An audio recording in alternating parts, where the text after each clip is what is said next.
Hi, welcome back guys. This is your friend, the What If guy, back with another fanfiction. This is the first part of What If Issei becomes Dragon God of Eternity. Now before starting, please give this video a like and subscribe to the channel if you want more videos like this. Now let's get into the fanfic. Issei Haidu was a young man of average height, with spiky brown hair and matching brown eyes. His build was nothing extraordinary, but his heart had always been larger than life. He wore his usual bright smile as he walked through the hallways of Kuo Academy, his destination set, the occult research club room, where his friends were waiting. Today was just another normal day in his life as a devil. He had amazing parents who loved and supported him, an exciting life filled with adventure, and most importantly, friends he could always count on. Despite everything, he was happy. Why wouldn't he be?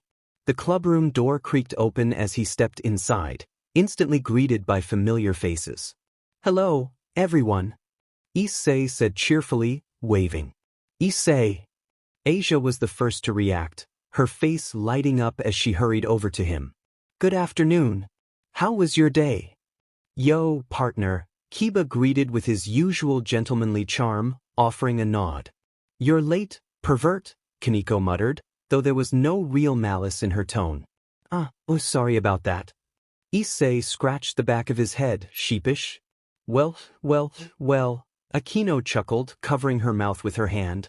"Nice of you to finally join us, Issei-gun. I hope you weren't up to anything inappropriate," Rossweiss added, sighing.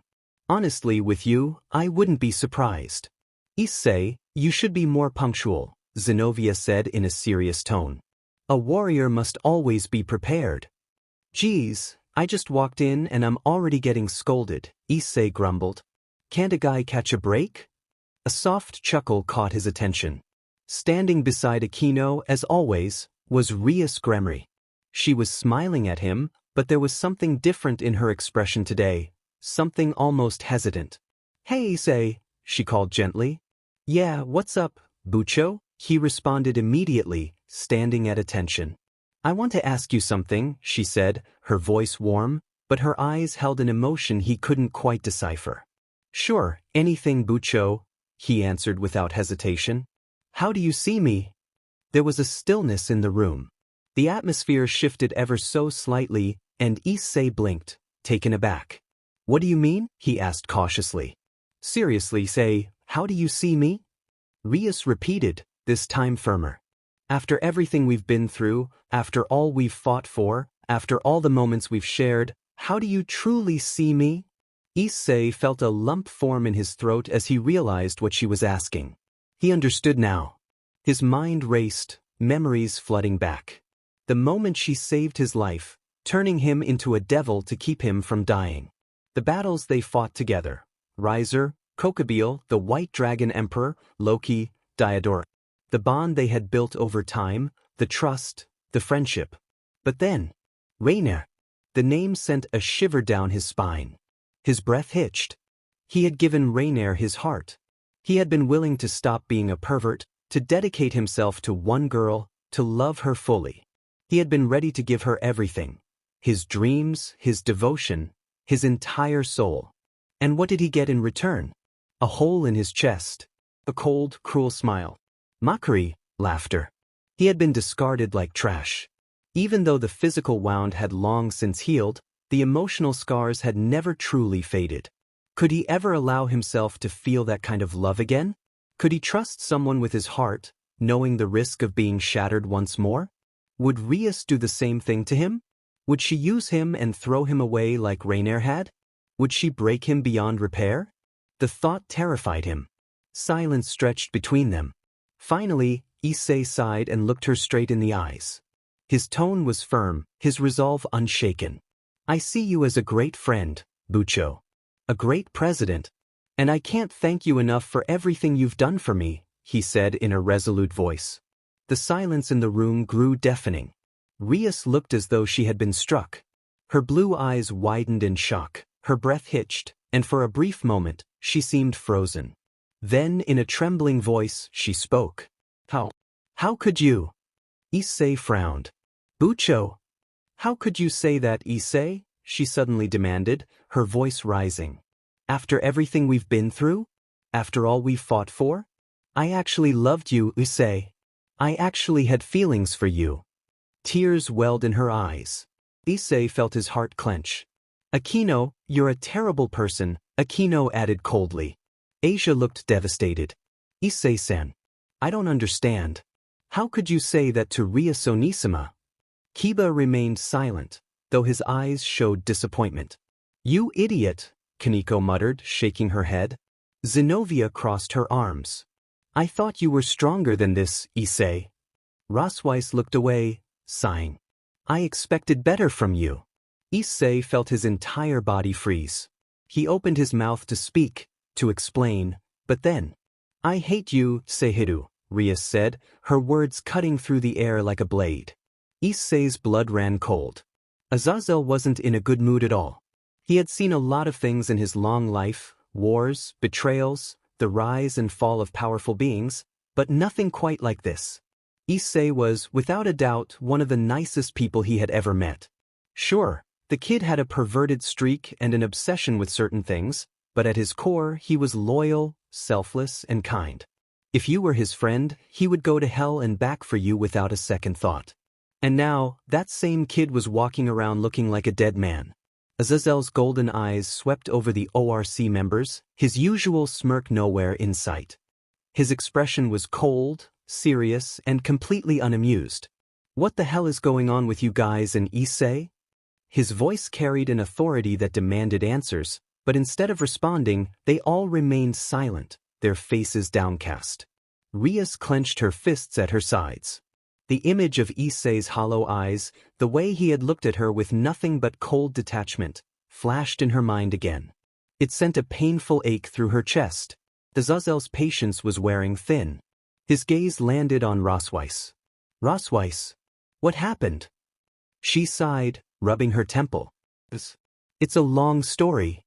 I have time, Azazel shot back. Start talking. Rosweiss hesitated before finally speaking. She told him everything.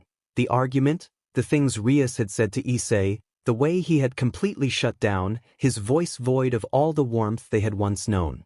She spoke about how he walked away without even looking back, how he slammed the door on them as if to shut them out of his life completely. When she finished, the room was thick with tension. Azazel ran a hand down his face, letting out a slow, frustrated breath. Then he turned to Rias, disappointment evident in his eyes.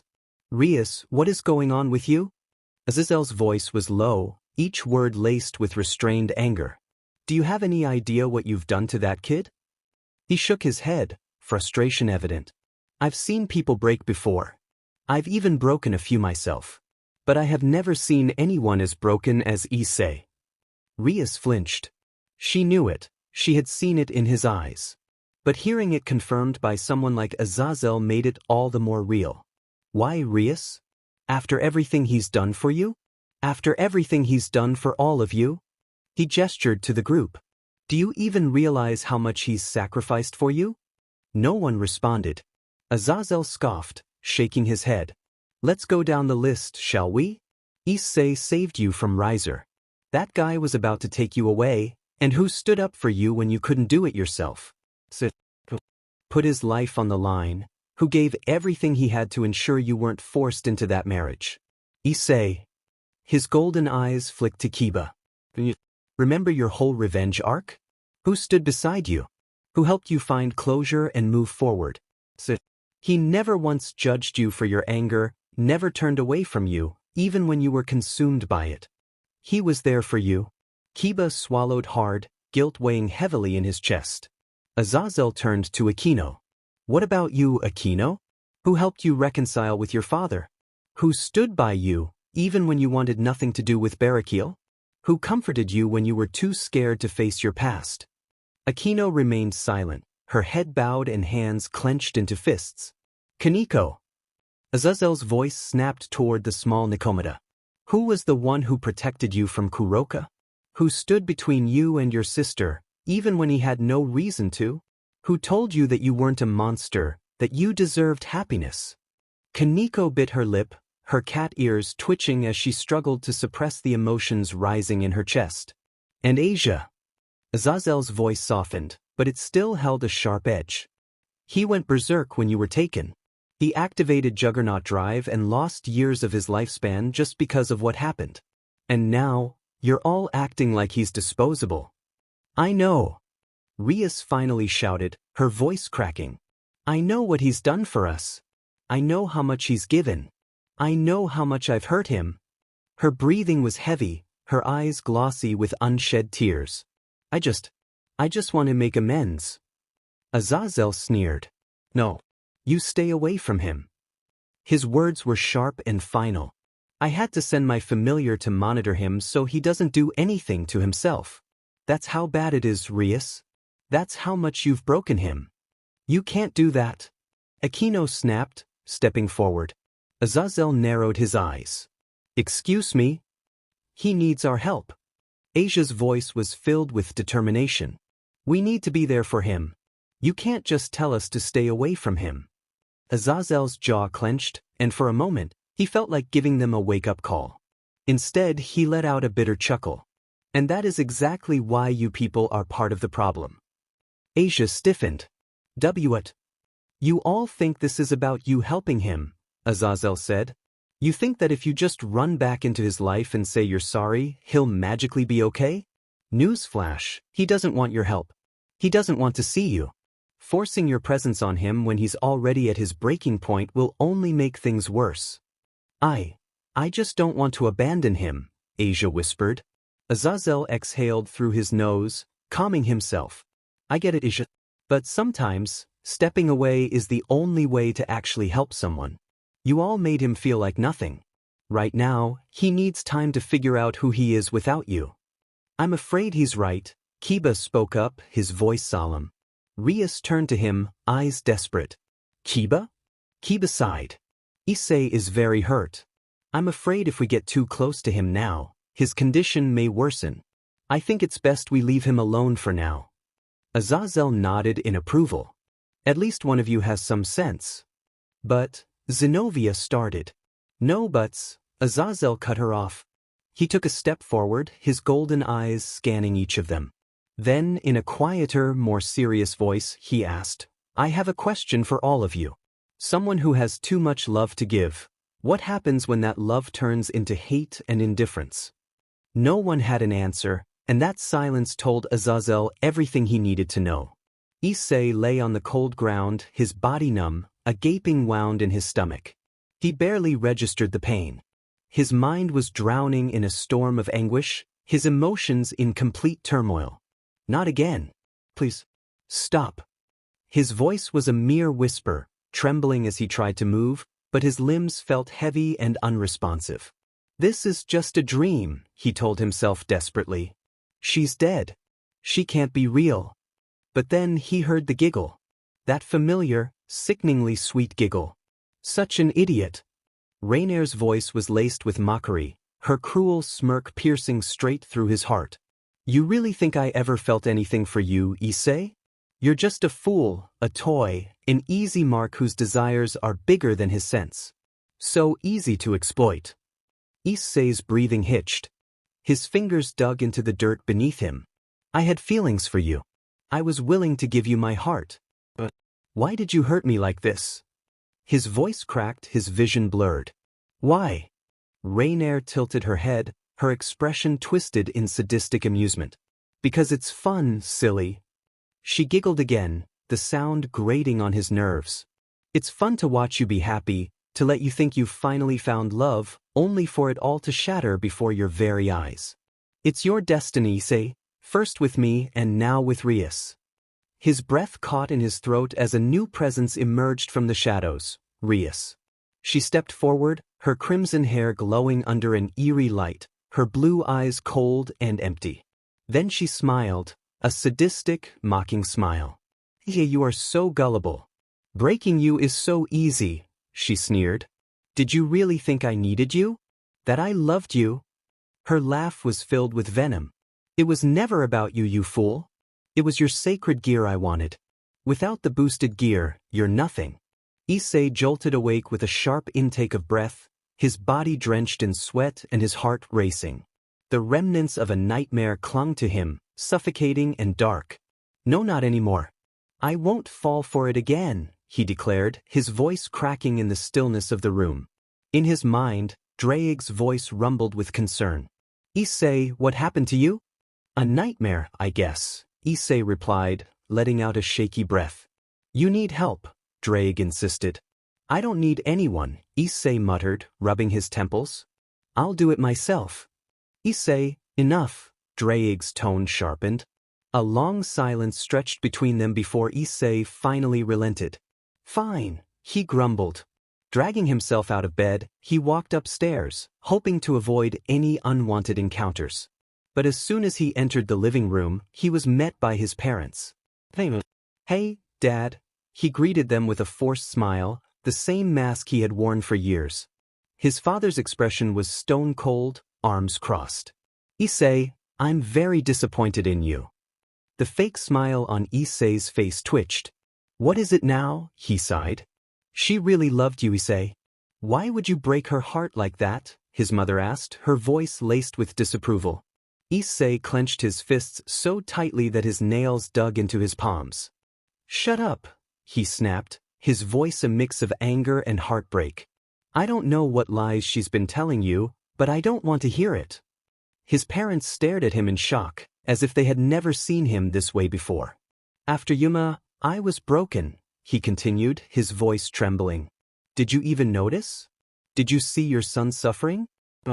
You ignored it. You let me suffer alone. And now it's happening again, and you." Meanwhile, Surzex gritted his teeth, frustration radiating from him. "Damn it, Rias," he exclaimed, disbelief washing over him. How could she say such cruel things after everything Issei had done for her? He had trusted her to care for him, and instead, she had shattered him.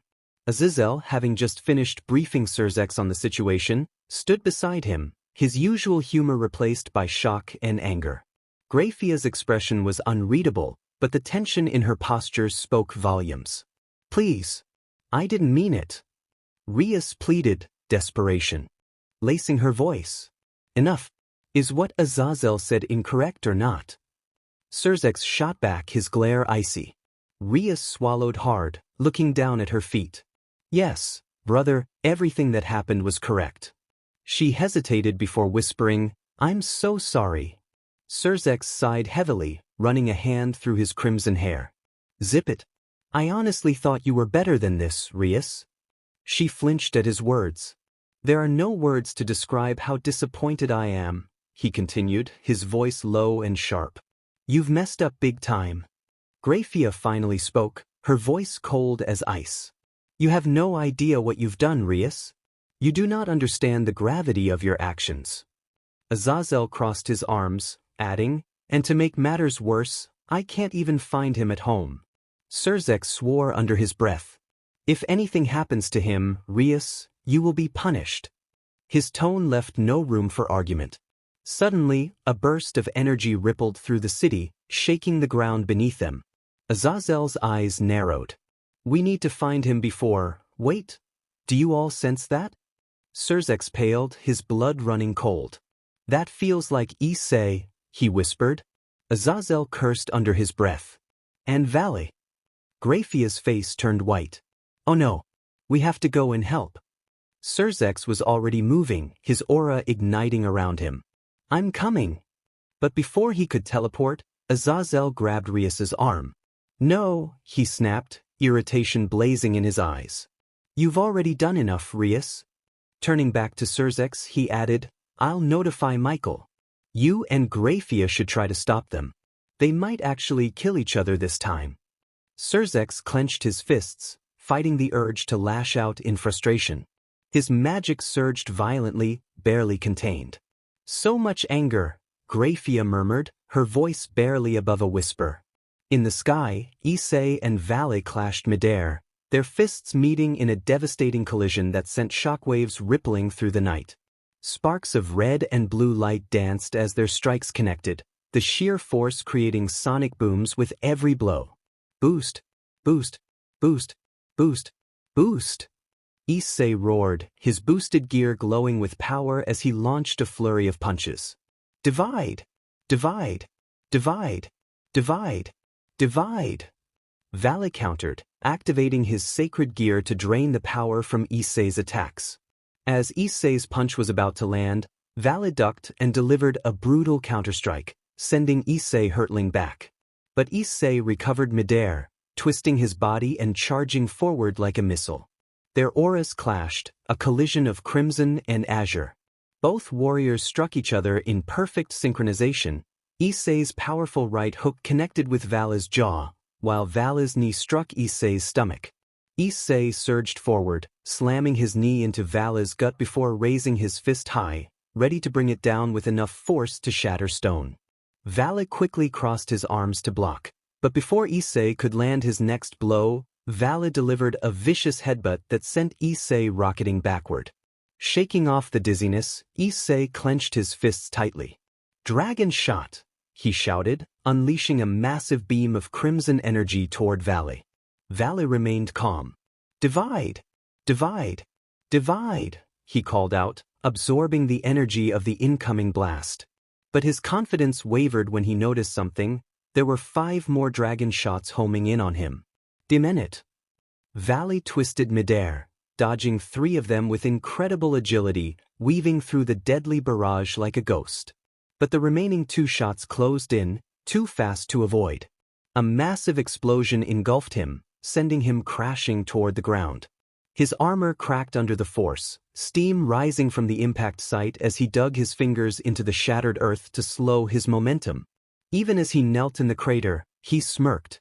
"Is that the best you've got?" Vali mocked, shaking off the damage. Issei's eyes burned with determination. With an earth-shattering stomp, he launched himself forward. Their fists met once again in the heart of the battlefield, a whirlwind of speed and raw power. Every strike sent shockwaves across the land, uprooting trees and cracking the earth beneath them. Vali suddenly ducked under a wild swing, driving his fist into Issei's chin with a brutal uppercut. Before Issei could react, Vali's hand shot down and grabbed his dragon tail. "Got you!" With a fierce grin, he spun Issei around like a cyclone, his grip unrelenting. The air howled as Issei was swung violently before being smashed into the ground with bone-shattering force. The impact left a deep crater, dust and debris exploding outward from the sheer force. But Vali wasn't finished. His grip tightened around Issei's throat, lifting him into the air as he shot skyward at blinding speed. The wind roared in Issei's ears as they ascended high above the battlefield. Vali smirked darkly. Time to take it down a notch. Then, like a missile, he dove downward, dragging Issei with him. The moment they reached the ground, Vali slammed Issei into the earth with all his might, using his body to break the fall. The entire battlefield shook. The impact sent a shockwave rippling through the terrain, cracking the earth and uprooting everything in the vicinity. Issei screamed in pain, his armor dented and cracked from the force.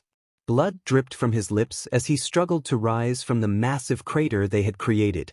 His breath came in ragged gasps. But Vali wasn't done.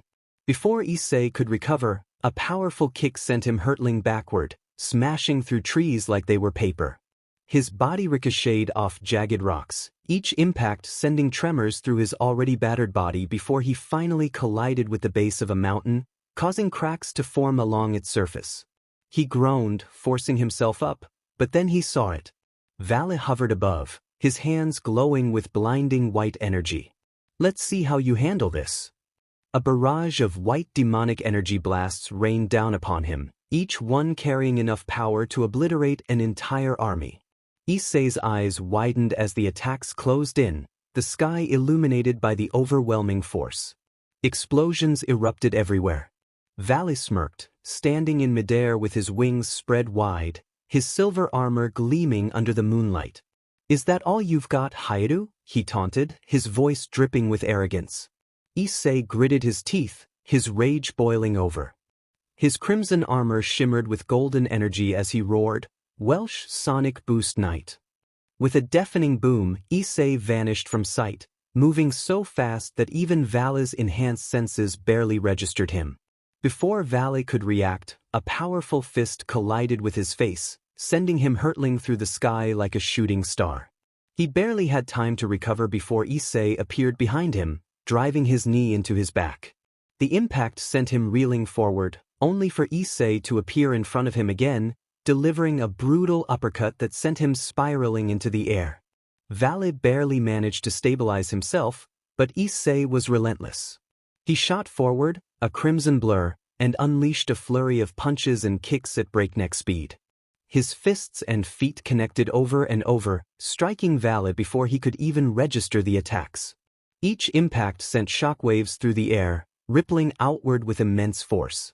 Vali's armor dented under the barrage, his body screaming in pain as he was knocked around like a rag doll. Issei's power surged with each passing second, his movements becoming even faster, his strikes heavier. Vali tried to retaliate, swinging a punch at Issei, but the Red Dragon Emperor sidestepped with ease, his boosted speed making him an untouchable force. A devastating right hook connected with Vali's ribs, followed by a spinning kick that sent him crashing into the ground below. Dust and debris exploded into the air as Vali's body dug a crater into the earth. But Issei wasn't done. With a flicker, he appeared above Vali and shot downward like a meteor, his fist ped back. Draconic impact. Vali barely rolled out of the way as Issei's punch obliterated the ground, sending shockwaves for miles. Rocks and dirt shot into the sky as a massive crater formed where Vali had been moments before. Albion's voice echoed in Vali's mind. "If you continue to take more of this, you will lose." Vali spat blood and huffed, trying to ignore the pain wrecking his body. "The minute I know." Gritting his teeth, Vali shot into the air, but Issei was already on him. The moment Vali stabilized, Issei reappeared in front of him, his fists a crimson blur. The sheer volume of punches overwhelmed Vali, each strike hammering into his body relentlessly. His arms grew numb from blocking, and his breathing became ragged. The relentless assault continued. Even though Issei's individual strikes weren't the strongest, their sheer frequency was wearing Vali down rapidly. He felt his vision blur, his reactions slowing ever so slightly. Vali clenched his fists. "He's too fast, my dividing can't keep up." Albion's voice rang in his mind again. "Use half-dimension to shrink the battlefield. Limit his movement." Vali's lips curled into a smirk. "Good idea." With a mighty flap of his wings, he shot into the sky. Issei narrowed his eyes. "Where do you think you're going?" "I'm not done venting yet." Vali snorted. "Vent on this." Half-dimension. The air trembled as space itself distorted. The battlefield shrank rapidly, the sky folding inward, the land compressing. Issei's movements suddenly felt more constrained, the open sky now much smaller, making it harder to maneuver at top speed. "What the hell is he up to?" Issei thought. Ddraig's voice rang in his mind. "Be careful, partner. There's a reason for this tactic."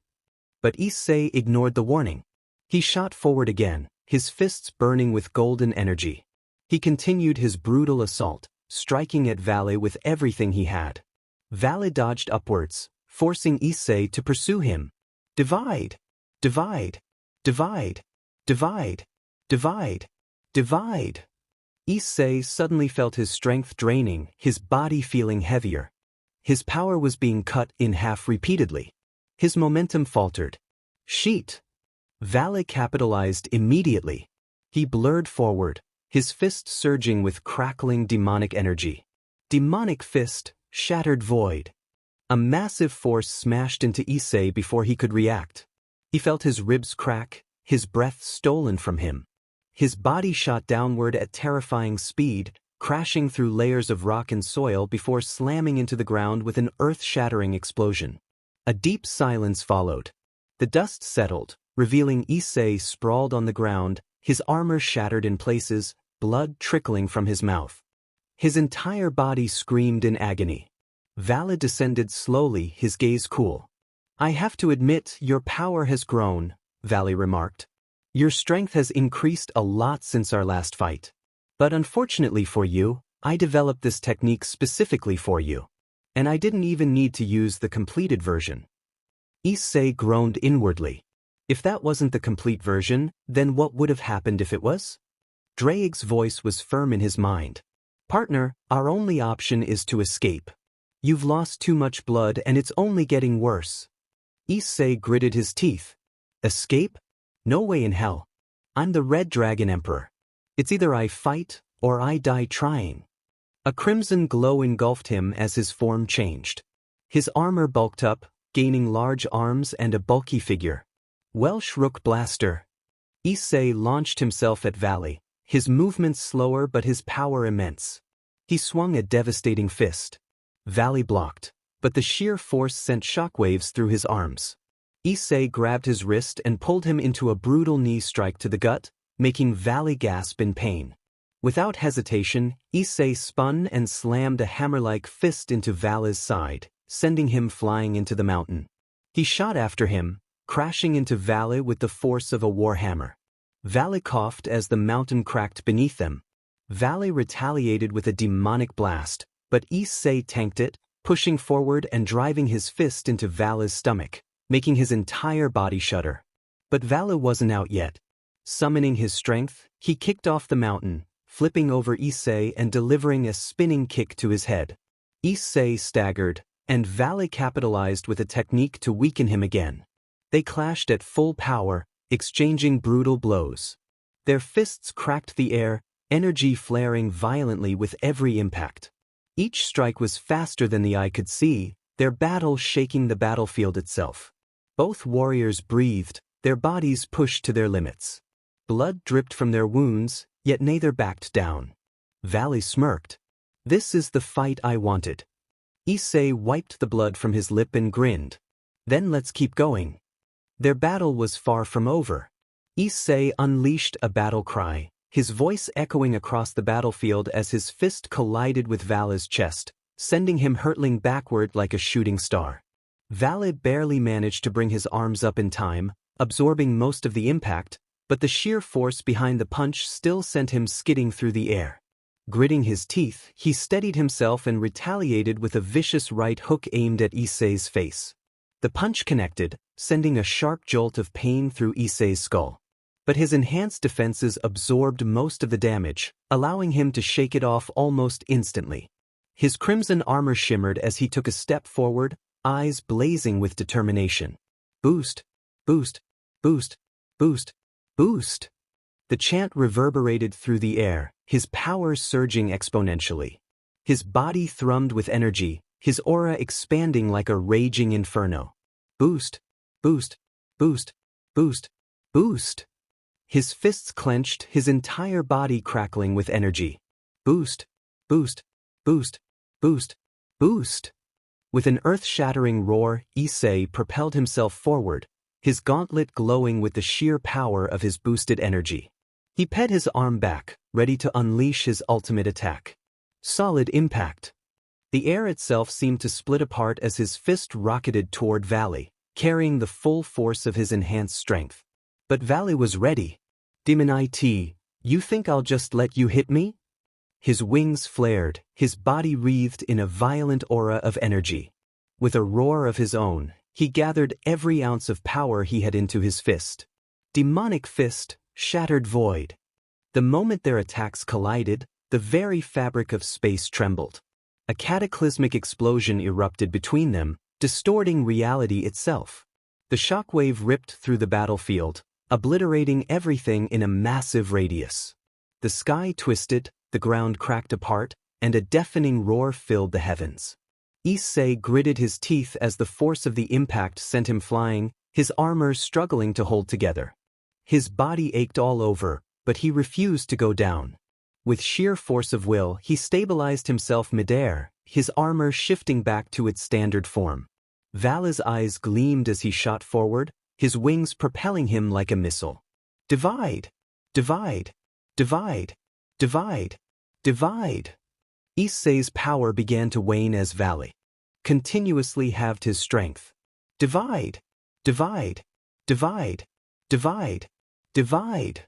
His movements slowed, his once overwhelming force now diminishing rapidly. Divide!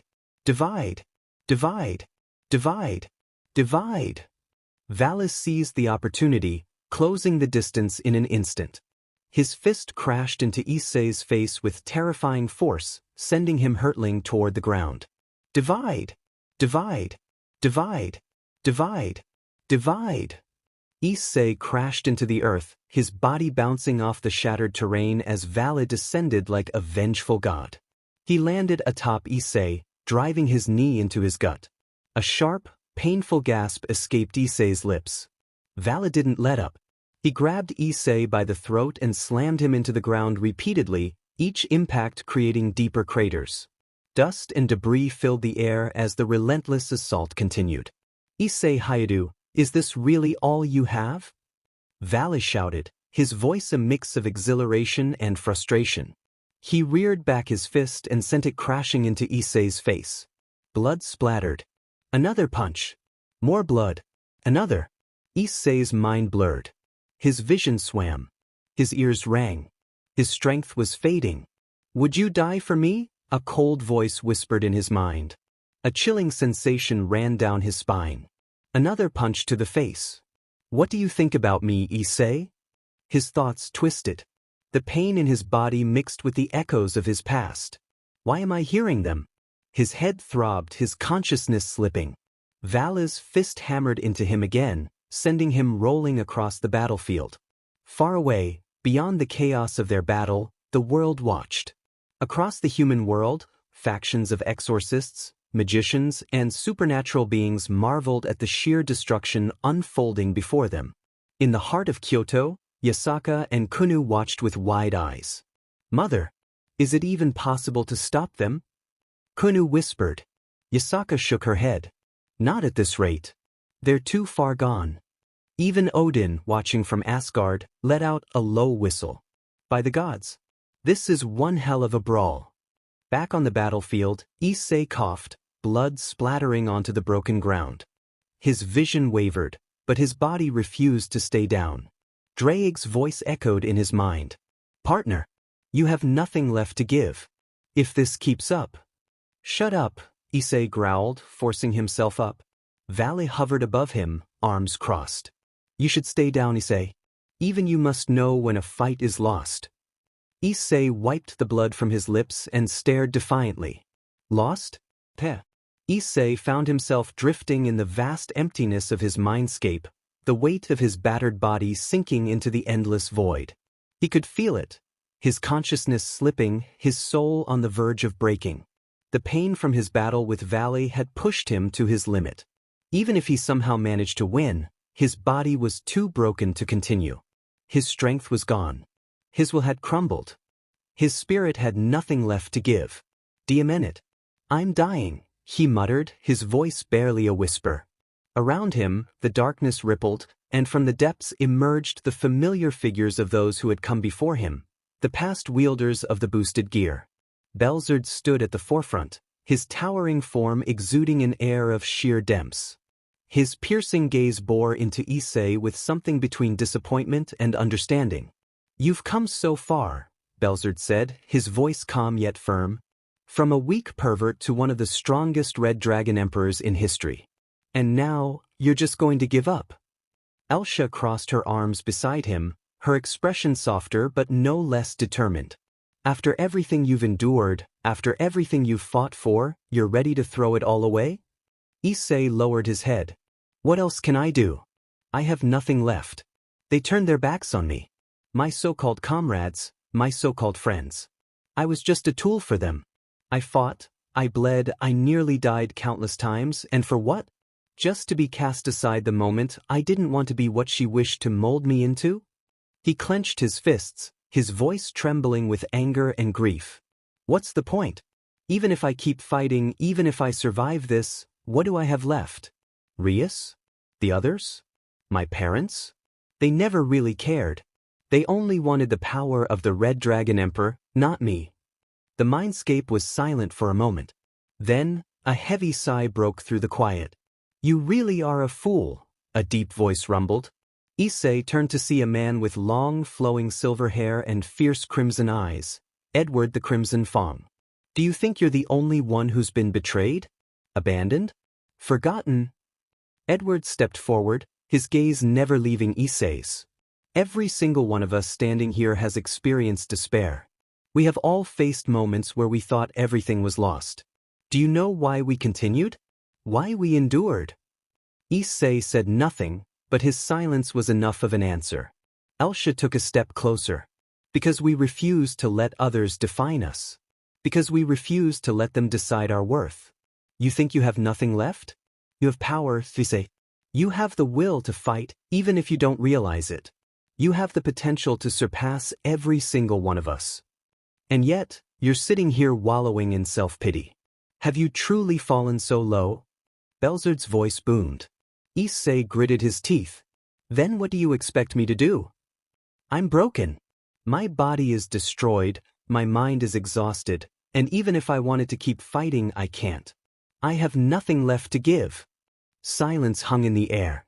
Then, slowly, one by one, the past hosts of the boosted gear stepped forward. There were more of them than Issei had ever seen before, warriors, mages, kings, and even assassins. Each one bore the mark of the Red Dragon Emperor, their presences radiating power beyond comprehension. We know, Edward said, which is why we're not letting you die here, at least not in this fight. Issei's eyes widened as he watched them reach into their chests, their hands glowing with raw energy. What are you doing? He asked, his voice barely above a whisper. Belzard smirked. Giving you a piece of our power. You're our successor, and we refuse to let you fall in this fight.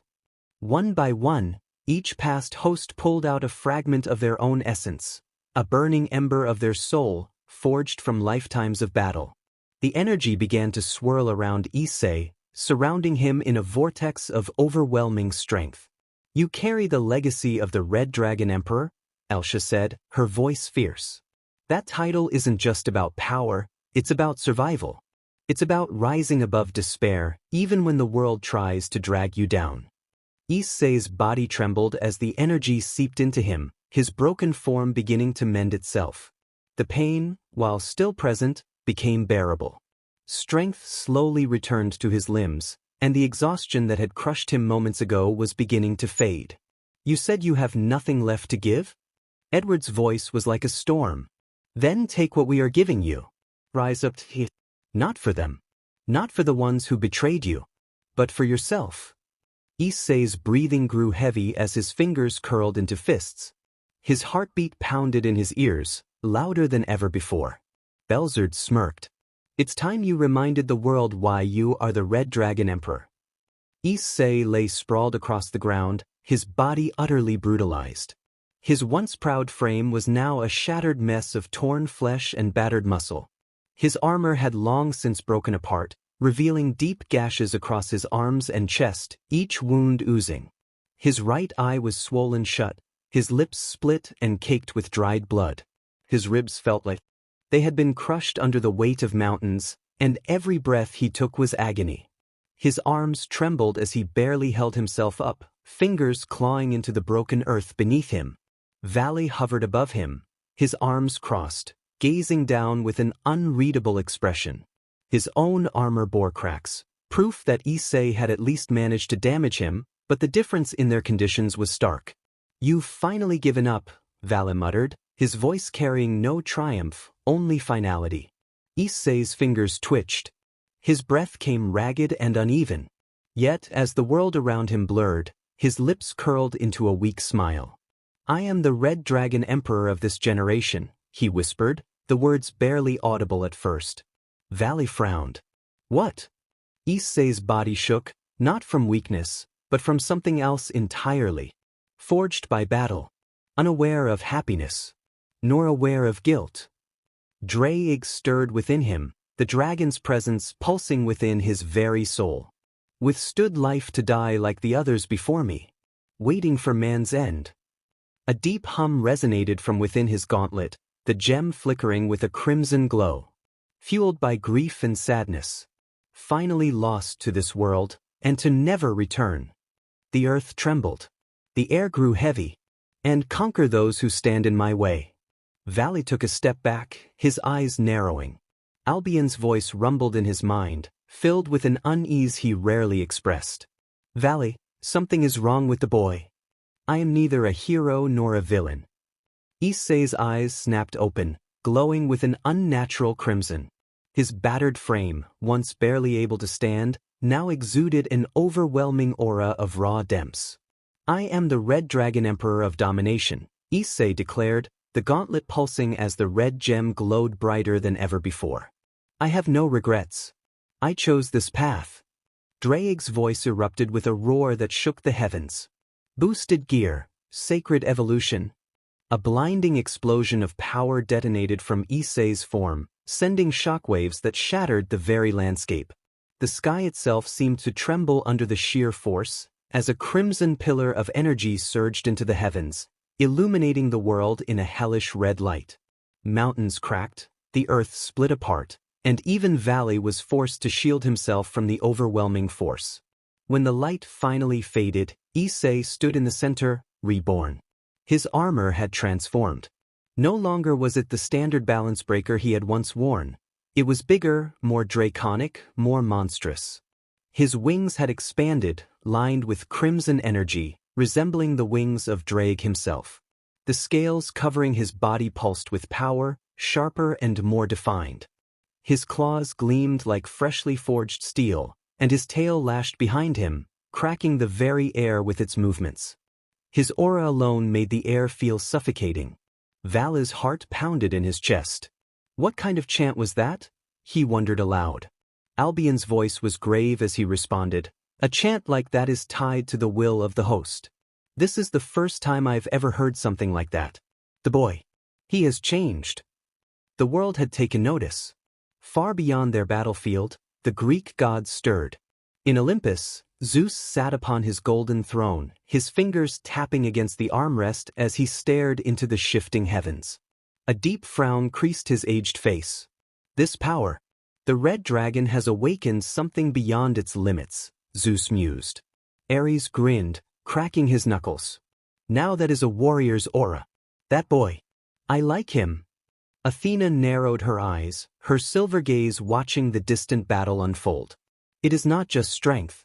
There is an intent within it, one that does not seek to protect, but to dominate. Hades scoffed, his skeletal fingers tightening around his staff. A mortal dares to reach such heights? This could become troublesome. Meanwhile, within the celestial realm of the Shinto, Tamamonome sat upon a golden cushion, her fox tails swaying lazily. Her golden eyes flickered as she sensed the overwhelming energy erupting from Issei's transformation. This sensation, she said, liking her lips, her expression shifting into a mixture of intrigue and amusement. A human who defies his own limitations? How utterly fascinating. Amaterasu, standing beside her, did not share her amusement. This is not something to take lightly, Tamamo. That power. It rivals even gods. Susanoo grunted, resting his massive blade against his shoulder. Let him come. If he dares to challenge us, I will strike him down myself. In the Hindu pantheon, Shiva sat upon his throne, his many arms resting upon his lap as he watched the events unfold. His deep, blue skin glowed faintly under the cosmic light. He exhaled slowly, his eyes half-lidded yet fully aware. So, the red dragon has awakened something new, he noted, his voice carrying across the divine halls like the whisper of a storm. Interesting. Indra sneered, his arms crossed. He is nothing but a mortal wielding borrowed power. He should know his place. Vishnu's gaze was calm yet sharp, and yet, his presence alone has shaken the realms. This is no ordinary evolution. Back at the battlefield, outside the barrier, Azazel's fists clenched as he stared at the eruption of power. This is bad, he muttered. Really bad. Michael, standing beside him, spoke in a measured tone. When a sacred gear reaches its threshold, it tends to evolve. But this is something else entirely.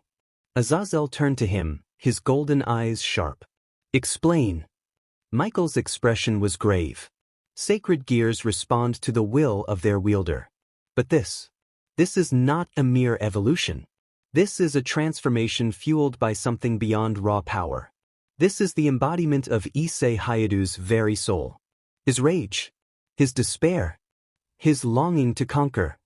Surzex and Graphia, standing nearby, could only watch in stunned silence. Surzex's crimson eyes widened. So, Issei managed to evolve his boosted gear. Michael nodded. Obviously. Graphia's grip on her dress tightened. Then, this means. Michael's gaze remained on the battlefield, watching as Issei flexed his newly enhanced form. This means that the Red Dragon Emperor is no longer bound by what we once understood. This is not simply balance breaker. This is something far beyond it. The sky crackled with crimson lightning. The ground trembled beneath Issei's sheer presence. The very air itself seemed to bow before his overwhelming might. The world had just witnessed the birth of something terrifying. And Issei was only getting started. Vali's breath was steady, but his mind raced. The energy rolling off Issei was unlike anything he had ever felt. It wasn't just power, it was authority. Something primal, something terrifying. His instincts screamed at him to move, to fight, to not let this transformation consume the battle entirely. What is this power? What have you become? Vali muttered, his voice barely above a whisper. Issei's glowing crimson eyes locked onto him. His aura crackled with raw energy, the sheer heat distorting the space around him. The draconic wings on his back flexed, the armored plating now jagged yet smooth, resembling those of a true dragon. His form was beyond anything that could be called human. This was something more. Something monstrous. Vali gritted his teeth. This isn't over. Issei's gaze remained impassive. Use it. Use what? Vali frowned. Your Juggernaut Drive, Issei said, his voice unwavering, firm, as if it were a simple fact rather than a suggestion. A twisted grin spread across Vali's face, and then he burst into laughter. It was wild, almost hysterical. Don't you think you're above me just because you got a little shiny? You think I need that to take you down? In an instant, he disappeared, his speed breaking the sound barrier as he reappeared in front of Issei, his fist already in motion, the sheer force of his movement causing the ground beneath him to crater. He struck. A direct hit. Issei barely flinched. Vali's eyes widened. What? Boost X 1000. The words barely left Issei's lips before a shockwave of unimaginable force erupted from his gauntlet. His entire arm glowed, crackling with condensed power, his aura surging as an unholy crimson dragon's head began to manifest around his gauntlet. Massive spectral jaws formed, lined with razor-sharp fangs, glowing eyes gleaming with pure destruction. Crimson Dragon Fang. The moment he moved his fist forward, the spectral jaws clamped down. Space itself screamed as reality warped, the sheer force biting through the very fabric of existence. Energy bent and shattered, any form of resistance obliterated under the crushing force. Vali barely had time to react. He activated his demonic fist, summoning an immense force around his hand, black and violet energy swirling into a singularity. Demonic fist, shattered void. The two attacks collided. The very air seemed to freeze and then, a detonation of absolute destruction. The sky itself split apart. A crimson and silver shockwave tore through the battlefield, obliterating everything in its path. The ground fractured, mountains in the distance crumbled, and even the atmosphere above distorted, the clouds blasted away in an instant. When the light faded, Vali was standing, but his arm was almost gone. Shredded flesh, torn muscle, exposed bone. His breath was ragged, his body barely able to stay upright. His silver hair was drenched in sweat, his face contorted in disbelief and fury. Issei stood before him, unscathed, his glowing eyes locked onto him, unwavering.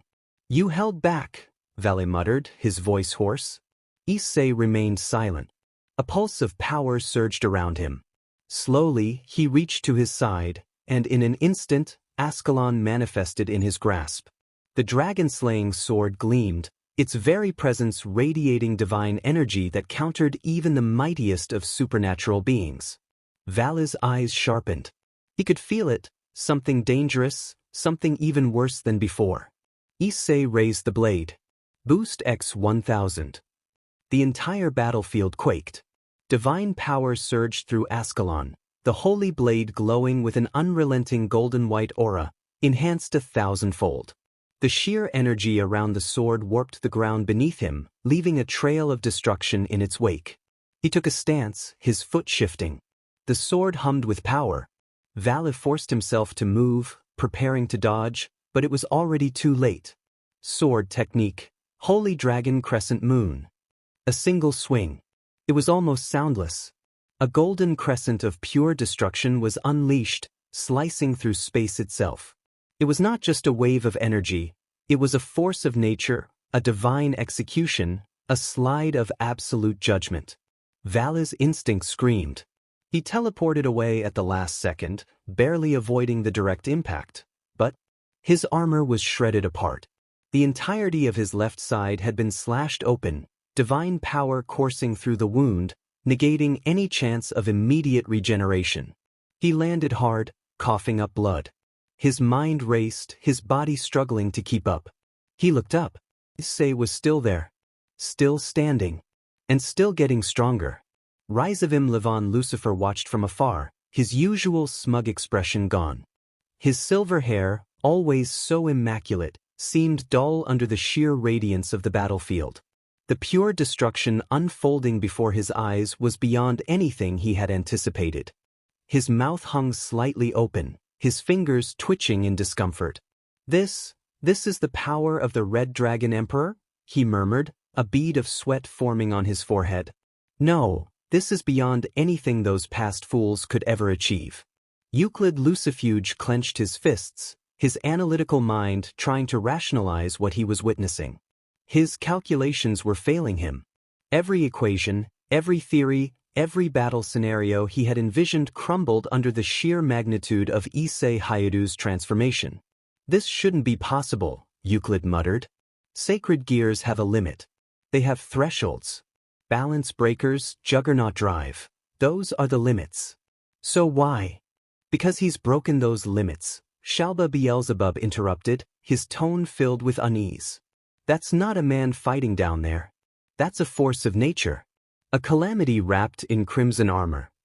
Rizavim's usual playfulness was absent. He clicked his tongue in irritation before forcing a smirk. Still, this only makes things more interesting. If he keeps going down this path, well, we'll just have to see how much destruction he can cause before he burns out. But even he wasn't sure of his own words. Meanwhile, Team Valis stood frozen, watching their leader struggle against an opponent who was growing stronger by the second. Kuroka, usually composed, had her tails fluffed up, a clear sign of her nerves. She didn't like this. Not one bit. What the hell is that idiot doing? She muttered, her golden eyes flickering with worry. Biko had lost his usual grin. His staff was gripped tightly in his hands. I ain't never seen Valis struggle like this, not even against those gods. Arthur Pendragon, his sharp gaze fixated on the battlefield, took a slow breath. This isn't just a battle anymore. This is an ascension. Issei he's evolving mid-fight. Lu Fei gripped her staff, her lips quivering. Please don't let anything happen to them. They had fought countless battles together, seen Vali decimate enemies without effort, but this was different. This was the first time they had seen their leader pushed to the edge. And the worst part? Issei wasn't even done yet. The other factions watching the battle were no different in their shock. The Greek gods, who had long since known the Red Dragon Emperor's legend, found themselves standing on edge. Zeus, his mighty presence undeniable, narrowed his eyes. This is troublesome. Ares grinned, but even his excitement was laced with tension. Now this is what I call a battle. But that kid, he's not normal. Athena, ever the tactician, analyzed the situation. If this continues, he may surpass even the greatest of our gods. This is an evolution that defies logic. The Hindu faction watched in stunned silence. Lord Shiva, one of the strongest beings in existence, rubbed his chin thoughtfully. Interesting. Is this what a mortal can become when faced with absolute struggle? Brahma sighed. Power like that, it may shake the entire balance of the world. The Shinto faction, watching from their divine realm, had their own concerns. Tamamu, her 9 tails flickering in agitation, whispered, "That power, it's unrefined, unstable. He is no longer just a host of the boosted gear." Amaterasu, the sun goddess, nodded. "His power is no longer just that of a sacred gear. He is merging with the very essence of the red dragon itself." Back outside the barrier, the leaders of heaven and the underworld stood in grim silence. Michael exhaled slowly, his golden eyes filled with a mix of sorrow and admiration. "What have you become, Issei Hayadu?" Azazel crossed his arms, his usual carefree attitude gone. His mind raced with possibilities, but none of them led to a peaceful resolution. This isn't how sacred gears are supposed to work. This isn't just a power boost. This is something else entirely. Surzek's Lucifer, the most powerful devil, could feel his fingers tremble slightly. Not out of fear, but out of the sheer uncertainty of what he was witnessing. Graphia, standing beside him, spoke softly, "This has surpassed what we thought was possible." Surzek nodded. "Unless Vali uses Juggernaut Drive, his survival is slim." Albion's voice echoed in Vali's mind. "Vali, this battle has reached a point where hesitation means death. Issei is no longer simply an opponent. He is an entity of destruction. If you do not use Juggernaut Drive, you will not survive." Vali gritted his teeth. He hated that fact. Hated the idea of using that form. As Vali looked up at Issei, standing there like an unstoppable force, he knew Albion was right. If he didn't push himself beyond his limits, he would face dire consequences. Taking a deep breath, Vali felt the air around him crackle with overwhelming energy. His silver hair fluttered wildly, and his eyes glowed with a deep, eerie blue. The time had come. He closed his eyes, his voice echoing with power as he began the chant. "I, who am about to awaken." A powerful surge of demonic and draconic energy erupted from his body, shaking the very fabric of space around them. His armor gleamed as it began to change, warping and twisting under the sheer force of his evolution. "I am the heavenly dragon who lost all to the principles of supremacy." His wings pulsed, glowing with divine radiance as layers of energy condensed into them, transforming his body into something beyond mortal comprehension. His wings expanded, their silver glow illuminating the battlefield. "I envy the infinite, and I pursue the dream."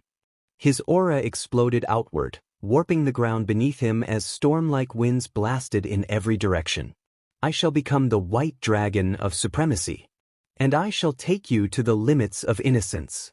With a final surge, the energy erupted into a cataclysmic explosion. The very sky above seemed to crack, unable to contain the raw force being unleashed. As the dust and light faded, Vali stood tall, his Juggernaut Drive fully activated. His armor was no longer sleek, it was jagged, covered in additional plating and glowing runes that pulsed with divine power. His wings had multiplied, radiating immense energy, and his claws shimmered with a sharpness that could cut through dimensions. His entire body exuded an aura of absolute domination. Issei stared at him, his crimson eyes devoid of emotion, locking onto his opponent.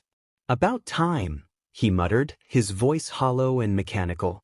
With no hesitation, Issei raised his gauntlet. "Boost X 1000.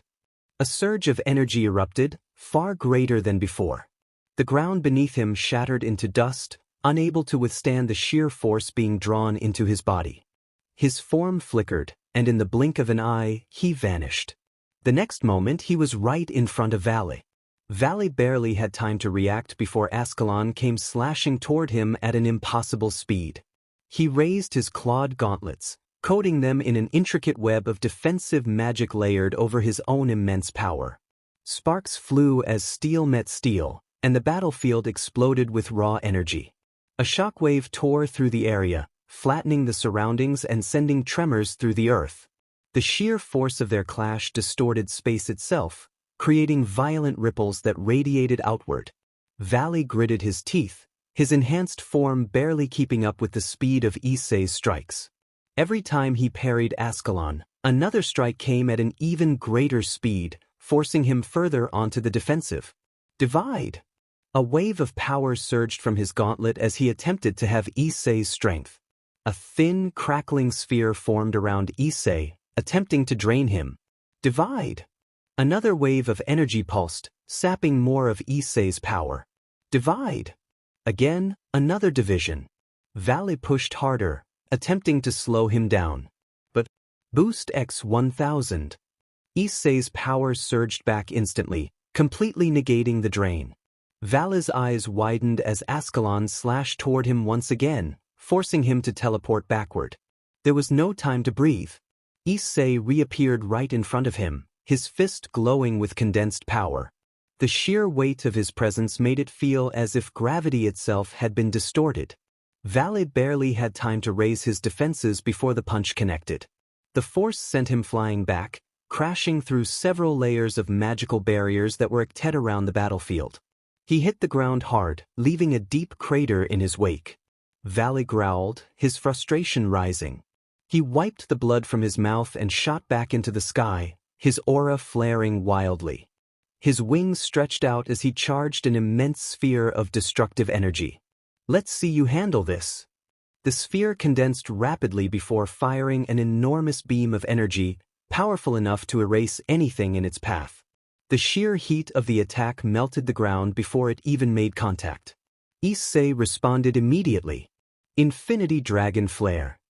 A multi-layered explosion of crimson dragon energy erupted from his body, twisting and condensing into a raging inferno. The attack not only clashed with Vali's energy beam, it consumed it. Vali's eyes widened in disbelief as his own attack was swallowed whole. The flare intensified, feeding on the absorbed energy and multiplying in strength. The air trembled, and the very fabric of reality distorted as the attack surged toward him. There was no time to evade. The explosion engulfed Vali completely. The heavens themselves roared in response as the shockwave spread across dimensions. The sheer magnitude of the impact caused distant observers to shield their eyes, their bodies trembling from the energy unleashed. Smoke and debris filled the sky. The battlefield was left in utter ruin, mountains leveled, the very ground scorched black. Then, a flicker of movement.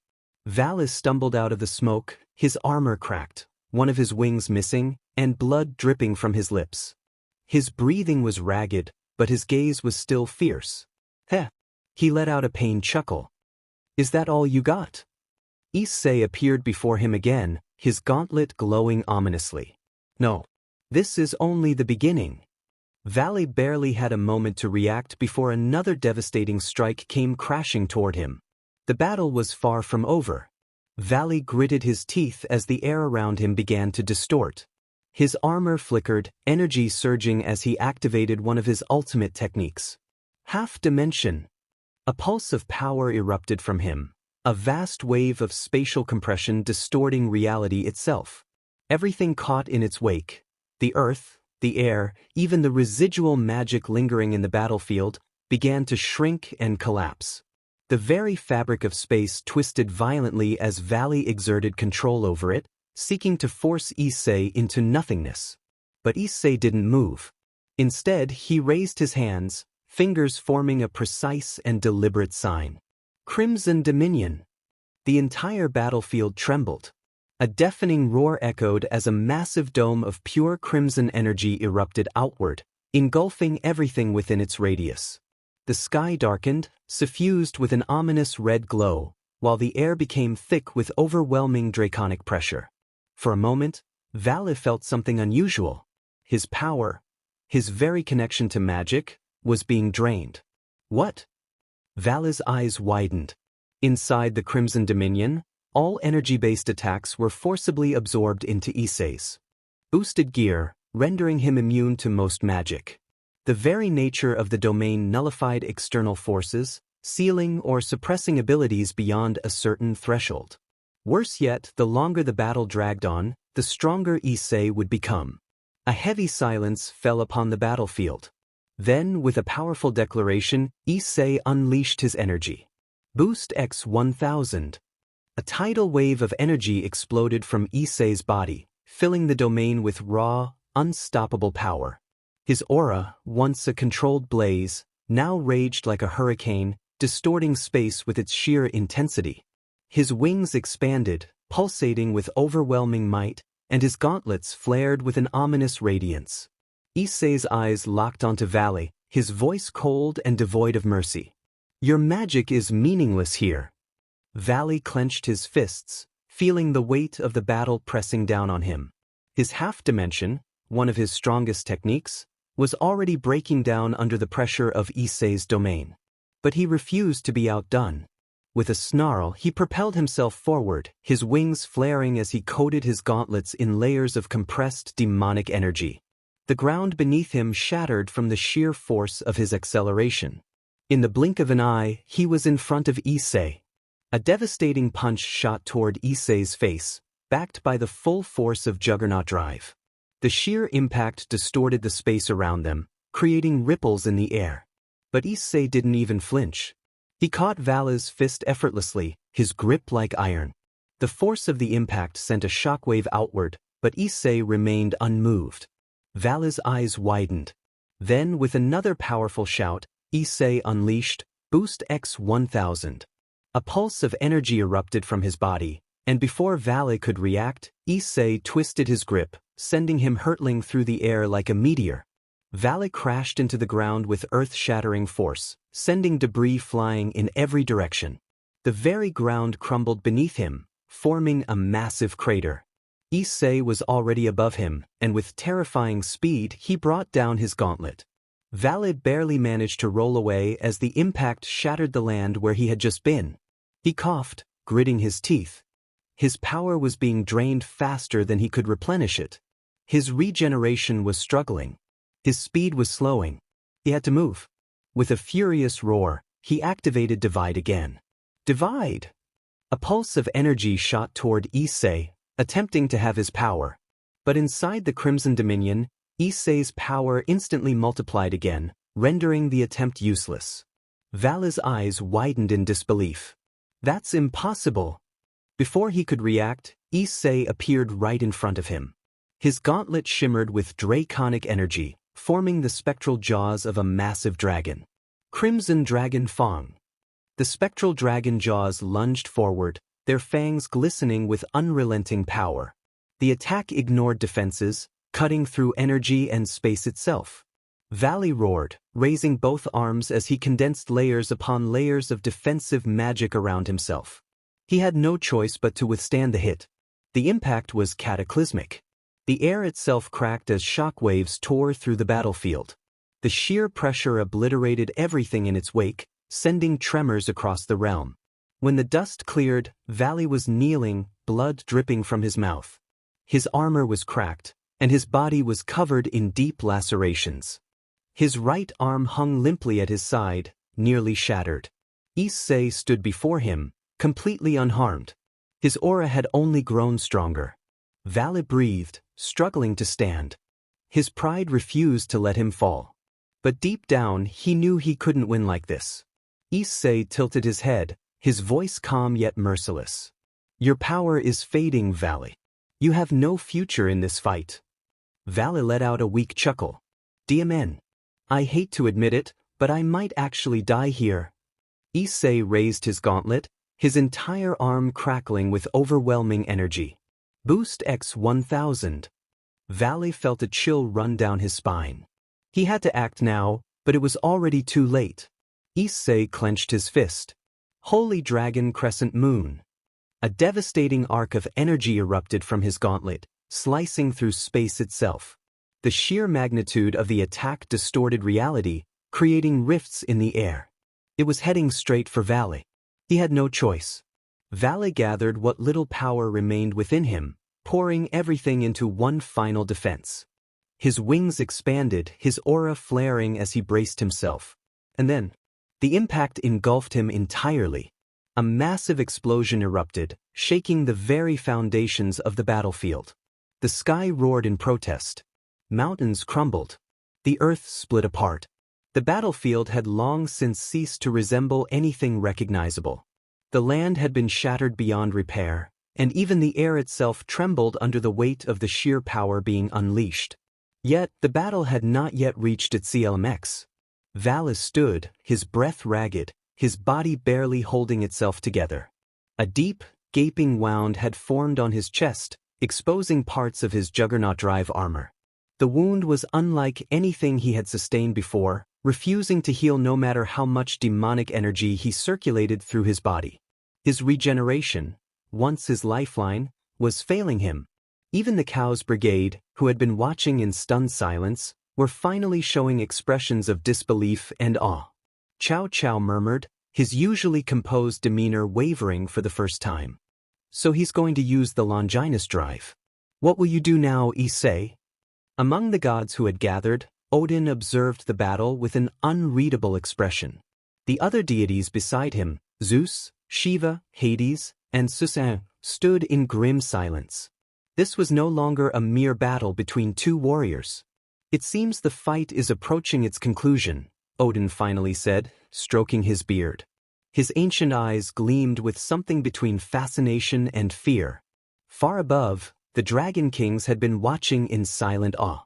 Even the mighty dragons, beings of destruction themselves, were shaken by what they were witnessing. Tiamat crossed her arms, her gaze fixated on Issei. These two are the strongest of their kind. But the red one? He's no longer just a heavenly dragon. Yulong exhaled heavily.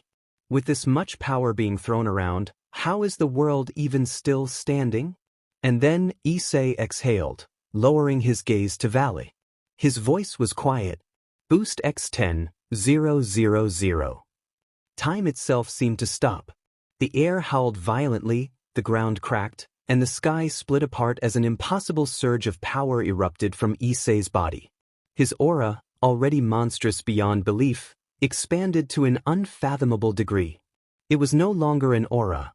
It was an entity of destruction, a force that could rewrite the laws of reality. Every being watching, human, devil, angel, dragon, and god, felt their very souls tremble. Did he just boost himself to 10,000? The cries of disbelief rang through the battlefield and beyond. Even the strongest warriors present couldn't believe what they had just heard. The condensed energy swirling around Issei thickened, warping his already powerful armor into a second-stage form. His gauntlets, wings, and entire frame shimmered with an otherworldly glow, far surpassing any form he had previously displayed. But he wasn't finished. In his right hand, the same energy condensed, swirling into a single focal point, compressing into something that defied all logic. The sheer force of the energy warped space itself, causing cracks to appear in the fabric of reality. It was no longer just raw power, it was something far more refined, more absolute. Issei raised his hand and spoke a chant that had never been uttered before. From the depths of my soul, from the core of my power, the dragon's wrath, the fury of annihilation. Condense, refine, purify, become the absolute spear that erases all before me. The sky darkened, and the heavens groaned in protest. The stars seemed to dim. This attack was not meant for a battlefield or a single opponent. It was destruction incarnate, meant to erase all that stood before it. Issei clenched his fist. True crimson annihilation. Vali's eyes widened. Even in his Juggernaut Drive state, his instincts screamed at him. This attack, if it hit, would be the end. With his last reserves of power, he unleashed everything he had. Longinus Smasher. A pillar of pure, blinding energy erupted from his chest, filled with unimaginable power. Then, both attacks collided. The impact was cataclysmic. A moment of silence followed, and then, boom! A world-ending explosion detonated, shaking not just the battlefield but the entire dimension itself. The very laws of existence shattered. The blast consumed the heavens and the earth, swallowing everything in an infinite sea of crimson and silver annihilation. The explosion expanded far beyond their realm, threatening to erase the very world itself. But then, just as the destruction reached its peak, it suddenly collapsed. A paradoxical force intervened. Space folded upon itself, swallowing the explosion into another dimension, forcefully redirecting it before it could consume all of existence. When the light faded, only one figure remained standing, Issei Hayu. At his feet lay Vali Lucifer, motionless. His body was nearly destroyed, his armor shattered beyond recognition. His left arm was missing entirely, and his right was barely intact. His wings, once symbols of his overwhelming power, had been burned away. Blood pooled beneath him, and his breathing was so faint it was almost imperceptible. Vali Lucifer, the White Dragon Emperor, had been utterly defeated. Issei held up his hand, crimson energy swirling violently within his palm as he aimed it at Vali. The orb of destruction pulsed with raw power, radiating enough force to obliterate what little remained of the battlefield. His gaze, unwavering, locked onto his battered rival, whose body barely held together after their devastating clash. "This is it, Vali," Issei spoke with finality, his voice steady but tinged with exhaustion. Vali remained still, his body refusing to move. He had no more strength left to counter, no power to fight back. Yet, even in his broken state, his eyes held no fear. He simply watched, waiting for what was to come. Then Issei suddenly stopped.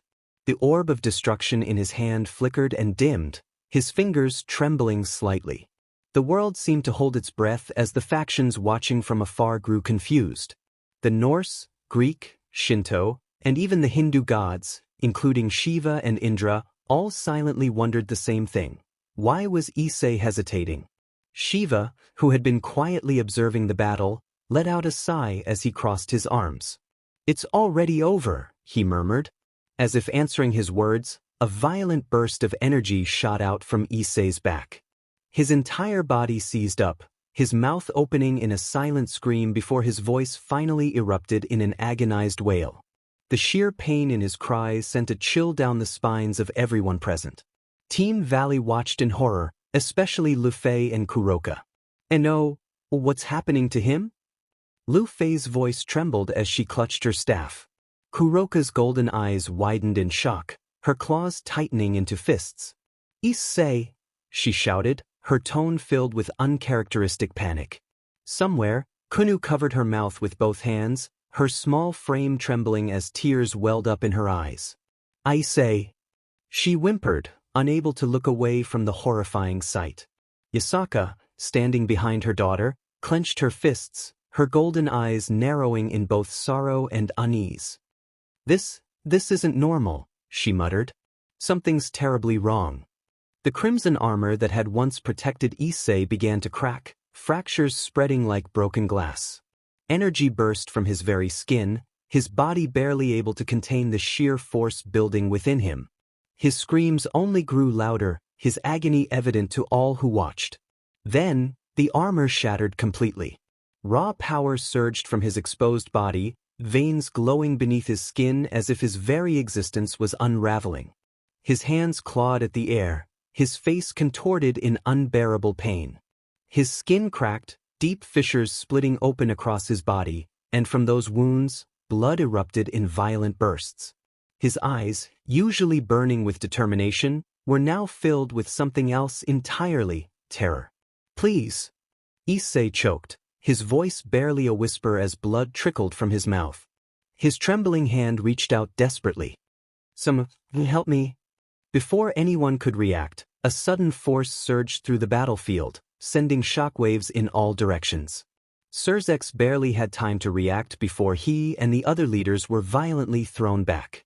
Michael, Azazel, and Graphia all crashed into the ground, landing with enough force to carve trenches into the ruined terrain. Azazel groaned in pain, his wings twitching as he tried to lift himself. "Someone ambushed us," he spat, his golden eyes narrowing as he surveyed the battlefield. Surzex gritted his teeth, crimson power flaring around him. His body trembled slightly from the sheer force of the impact. "Who?" he muttered, his mind racing. "I would," a voice answered, empty and hollow, void of any emotion. Everyone turned toward the source. Azazel's eyes widened in pure shock. "Ophis?" he whispered. There, standing amidst the wreckage, was the infinite dragon god herself. The silent force of nature that even the most powerful beings in the world feared. Her presence alone sent an unnatural chill through the air, her aura dense enough to feel suffocating.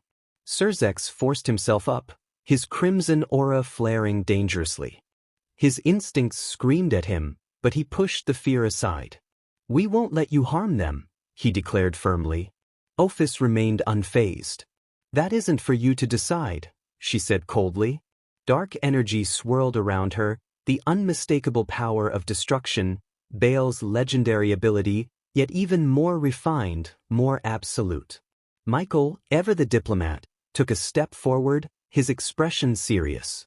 "Ophis, what do you want?" he asked cautiously. The dragon god's gaze remained impassive as she looked directly at him. "I want the Red Dragon Emperor," she stated simply. "Now stand down." A terrifying wave of killing intent filled the air, causing even the strongest of warriors to instinctively flinch. Azazel gritted his teeth, summoning his downfall dragon spear, golden energy crackling along its length. "We won't let you," Azazel declared, his voice steady despite the tension. Graphia's cold silver eyes never left Issei's fragile form. "We have to hurry," she said, her voice barely above a whisper. "They don't have much time left." Serzex exhaled deeply, but his resolve did not waver. "This is the infinite dragon god," he reminded them. "We cannot afford to hold back." Without hesitation, Michael and Azazel attacked. Light spears formed instantly, coated with divine ice and infused with destruction magic. The combined force of their attacks should have been enough to shake even a god. Ophis did not move. With a mere flick of her wrist, purple snakes manifested in the air, each one radiating an ominous aura. The moment the spears neared her, the serpents lunged, devouring the attacks in an instant. Not a single trace of power remained. She let out a quiet snort, her expression unreadable. "Stay out of this," she said dismissively. "This is a matter of the dragon gods, not the affairs of puny faction leaders." Michael and Azazel tensed, prepared to attack again, but those words made them hesitate. They knew the truth. Ophis could erase the three factions if she truly desired. And worse, if this battle drew the attention of Great Red. Serzex clenched his fists, his mind racing. His crimson gaze flickered with countless thoughts before he finally made his decision. "All of you, stand down," he commanded. Azazel turned to him, disbelief in his voice. "Serzex, you can't." "At our full strength, we can stall her," Serzex interrupted, his voice firm. "But if she's serious, what are our chances of survival?" Azazel gritted his teeth but did not answer. Ophis watched him with mild interest. "You're smarter than I expected," she remarked. Without another word, she stepped forward and lifted Issei's barely conscious body. His skin continued to crack, blood seeping from his wounds as his life force flickered. Then, in an instant, she vanished. Vali groaned as he stirred awake, his body feeling heavy and foreign. His silver hair stuck to his forehead, damp with sweat, and as he tried to move, a dull pain shot through his limbs. It was then he noticed his arms and legs didn't feel the same. Looking down, he saw metallic replacements where flesh used to be. Scars traced lines across his chest, his legs, even his neck. He blinked, processing what he was seeing. "Where am I?" he croaked, his throat dry. He turned his head slightly, taking in the sight of a sterile hospital room, the scent of disinfectant hanging in the air.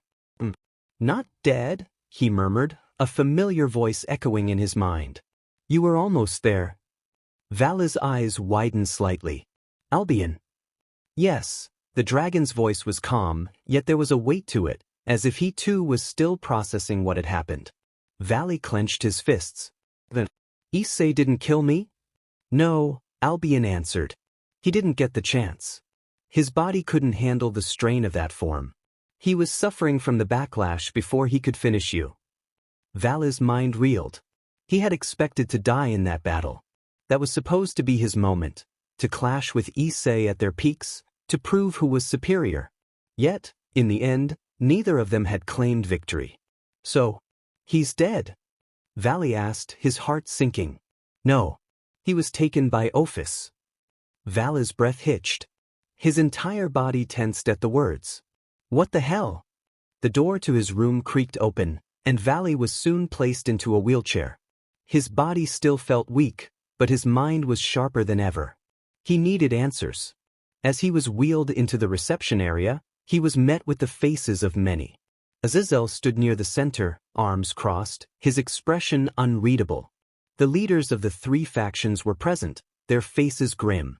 Team Vali was there as well, Lufay wiping away tears, Arthur standing with his arms folded, his usual composed demeanor shaken. "Vali, you're okay?" Lufay exclaimed, rushing to him. Arthur sighed. "We thought we were going to lose you." Vali exhaled deeply, still coming to terms with his survival. "I didn't believe I'd make it either." His silver eyes scanned the room, locking onto Azazel. "But that doesn't matter. Issei was taken by Ophis, correct?" Rias, standing to the side, nodded, her expression filled with regret. "Yes. We all saw it happen." Zenobia clenched her fists. But what happened to him? Why did Ophis take him?" Azazel sighed, rubbing his forehead. "That's what I'd like to know. It doesn't make sense. What would she want with him?" Surzex frowned. "I don't know." Asia's voice was small as she whispered, "I feel like it was our fault." Kiba placed a comforting hand on her shoulder. "Don't think like that, Asia." Gasper sniffled, his eyes watery. "Oh, Issei." Sona adjusted her glasses, her sharp mind already trying to piece things together. "The real question is, why would she do that? What business does Ophis have with him?" Kuroka's golden eyes narrowed. "You think she wants to recruit him? We all saw his power. What if he aroused her interest?" Azazel tapped his fingers against his arm. "That could be a possibility." Sona frowned. "And obviously, there's no way for us to even try and save him." Rosweiss crossed her arms. "Even if we could, how would we even combat two dragon gods?" Akino bit her lip, frustration evident in her trembling voice. "But we have to do something." Kaneko nodded, her voice unusually fierce. "We can't just sit here while Ophis does who knows what with him." Azazel's tone turned stern. "You all will do nothing." Rias turned to him sharply. "But he's my pawn." Surzek's voice boomed across the room, his power flaring slightly. "Rias, you and your peerage will do nothing. Have I made myself clear?" Rias flinched at the sheer authority in his tone. Her lips trembled, but she could only nod. Tsubaki spoke up, her voice thoughtful. "Remember, Issei wouldn't be able to survive in the dimensional gap. And in his condition, it would be even worse. Ophis must have taken him somewhere else." Michael nodded. "That is a possibility. But Ophis is a dragon god. She may have used a method to prevent the effects of the dimensional gap from harming him." Azazel exhaled deeply, his mind racing. "Let's just focus on what we can do." Tsubaki might be onto something. Graphia, who had been silent all this time, finally spoke, her voice soft. "I just hope he's okay." Across various realms and factions, rumors spread like wildfire. The battle between the Red Dragon Emperor and the White Dragon Emperor had been monumental, shaking the very foundations of the supernatural world. But what came after was even more concerning. Ophis, the infinite dragon god, had intervened. The implications were massive. Did this have something to do with the Chaos Brigade? Was Ophis acting on her own? Or was there a deeper plan at play? The leaders of various factions convened in urgent meetings, trying to make sense of what had transpired. In Asgard, Odin sat at the head of a large table, his one eye narrowed in thought. Thor stood beside him, arms crossed, his hammer resting against his shoulder. Odin exhaled, leaning on his staff. A battle between the dragon emperors of this era was inevitable, Odin mused. But Ophis taking Hayate Issei. That complicates things. Thor frowned. Does this mean the Chaos Brigade is making a move? Or is she acting alone? Vidar, the god of vengeance, scoffed. Ophis is not known for taking sides. If she took the Red Dragon Emperor, there must be a reason. Odin hummed in agreement. Or perhaps, she sees potential in him. The Dragon Emperors have always been powerful, but never before has one pushed their body to such limits. If what we've heard is true, Hayate Issei nearly destroyed himself. Thor nodded. And that means he reached a power level that even Ophis found interesting. Meanwhile, in Mount Olympus, Zeus leaned back in his throne, lightning crackling at his fingertips. The Greek gods had already been made aware of the situation, and the council was in disarray. Hera frowned. The infinite dragon god rarely acts. What would make her intervene now? Ares grinned. Maybe she wants a mate. Artemis shot him a glare. This is not a joke. Ares. Hades spoke from the shadows, his skeletal fingers tapping against the armrest of his chair. Ophis is beyond mortal desires. If she took the Red Dragon Emperor, there is something bigger at play. Poseidon ran a hand through his beard. Does this concern us? Ophis does not meddle in our affairs. Zeus frowned. It concerns all of us. The balance of power shifts with every move a dragon god makes. In Takamiga, Amaterasu stood before a gathering of Shinto deities. Susan, Tsukuyami, and several other gods watched as she gracefully folded her arms. This battle, this event, it will have repercussions, she said softly. Tsukuyami, the god of the moon, narrowed his eyes. The Red Dragon Emperor is powerful, but he is still young. Why would Ophis take an interest in him? Susanoo, the storm god, let out a deep chuckle. Perhaps she sees him as a tool. Amaterasu shook her head. Ophis does not need tools. If she acted, it means she sees something in him that we do not. Meanwhile, in Kyoto, the Yukai faction was also in turmoil. Yasaka sat with her advisors, her face lined with worry. I saw it myself, she whispered. His body, it was breaking apart. Kunu, sitting beside her, clutched her hands tightly. Will we ever see him again? An elder Yukai sighed. Ophis is a mystery to all. If she has taken him, we may never know her intentions. At the same time, among the Dragon Kings, tension ran high. Tanin sat in deep thought, his wings twitching as he listened to the discussion around him. Yulong, the great eastern dragon, spoke first. Ophis taking the Red Dragon Emperor? This is not normal. Fafnir grumbled. Issei was strong, but why would she care? Midgardsormr, ancient and wise, spoke in a low rumble. Because he is more than strong. He is different. Tanin nodded. If he has attracted the attention of Ophis, then the world may soon change. Across every faction, every realm, the same questions were asked. What did Ophis see in the Red Dragon Emperor? And more importantly, what was coming next? In the endless void of the dimensional gap, space twisted and turned in ways incomprehensible to mortal minds. Two figures stood in the vast nothingness, surrounded by swirling energies of chaos and creation.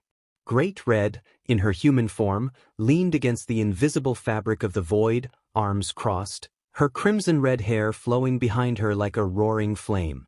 Her golden eyes gleamed with curiosity as she observed the cocoon-like sphere in front of them. Within it, the body of Hayate Issei floated, his form undergoing a process never before attempted. Ophis stood beside her, expression cold and emotionless, but her eyes remained locked onto the cocoon, unwavering in their focus. How long do you think it will take? Great Red asked, breaking the silence. I do not know, Ophis replied, her gaze still fixed. Great Red sighed, running a hand through her hair. His body and soul were nearly destroyed. He was on the verge of death. Even with both our powers, there's no guarantee this will work. It has to, Ophis said, her voice steady. Great Red let out a small chuckle. You sound desperate. That's new.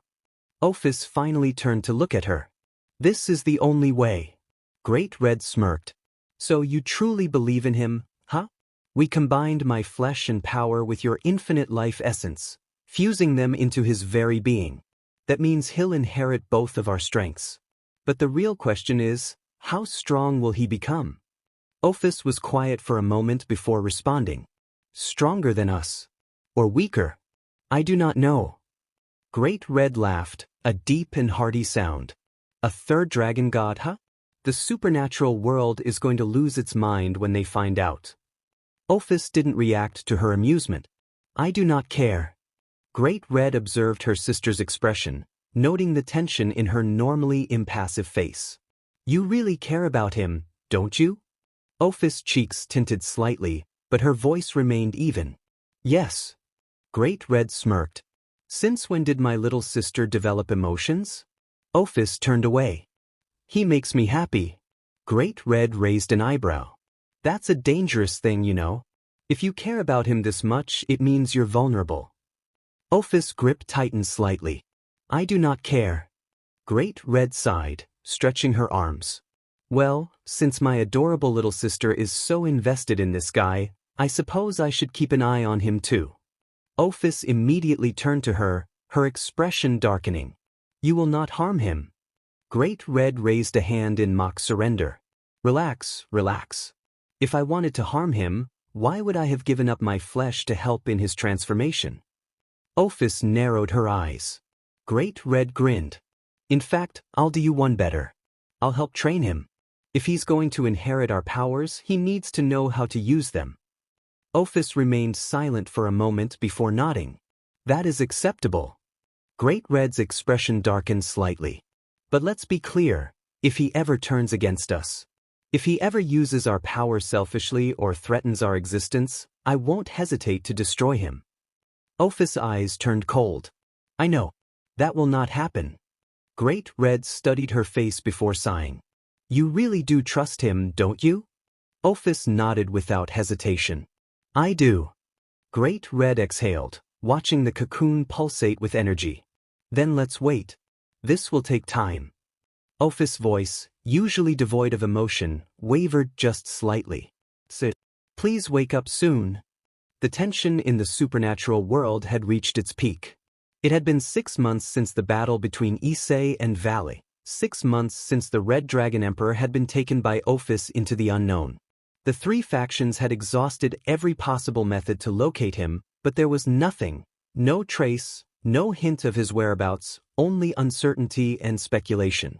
The longer time dragged on, the more doubt spread. Vali sat in his chair, his newly replaced limbs feeling almost natural by now.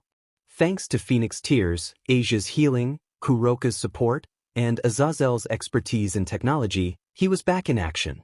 But despite his return, things had only grown worse. Vali sighed. Those Cows Brigade members won't stop. It's already getting tiring. Arthur, polishing his sword, nodded in agreement. Same here. They've been pressing harder ever since Issei disappeared. His absence created a power vacuum.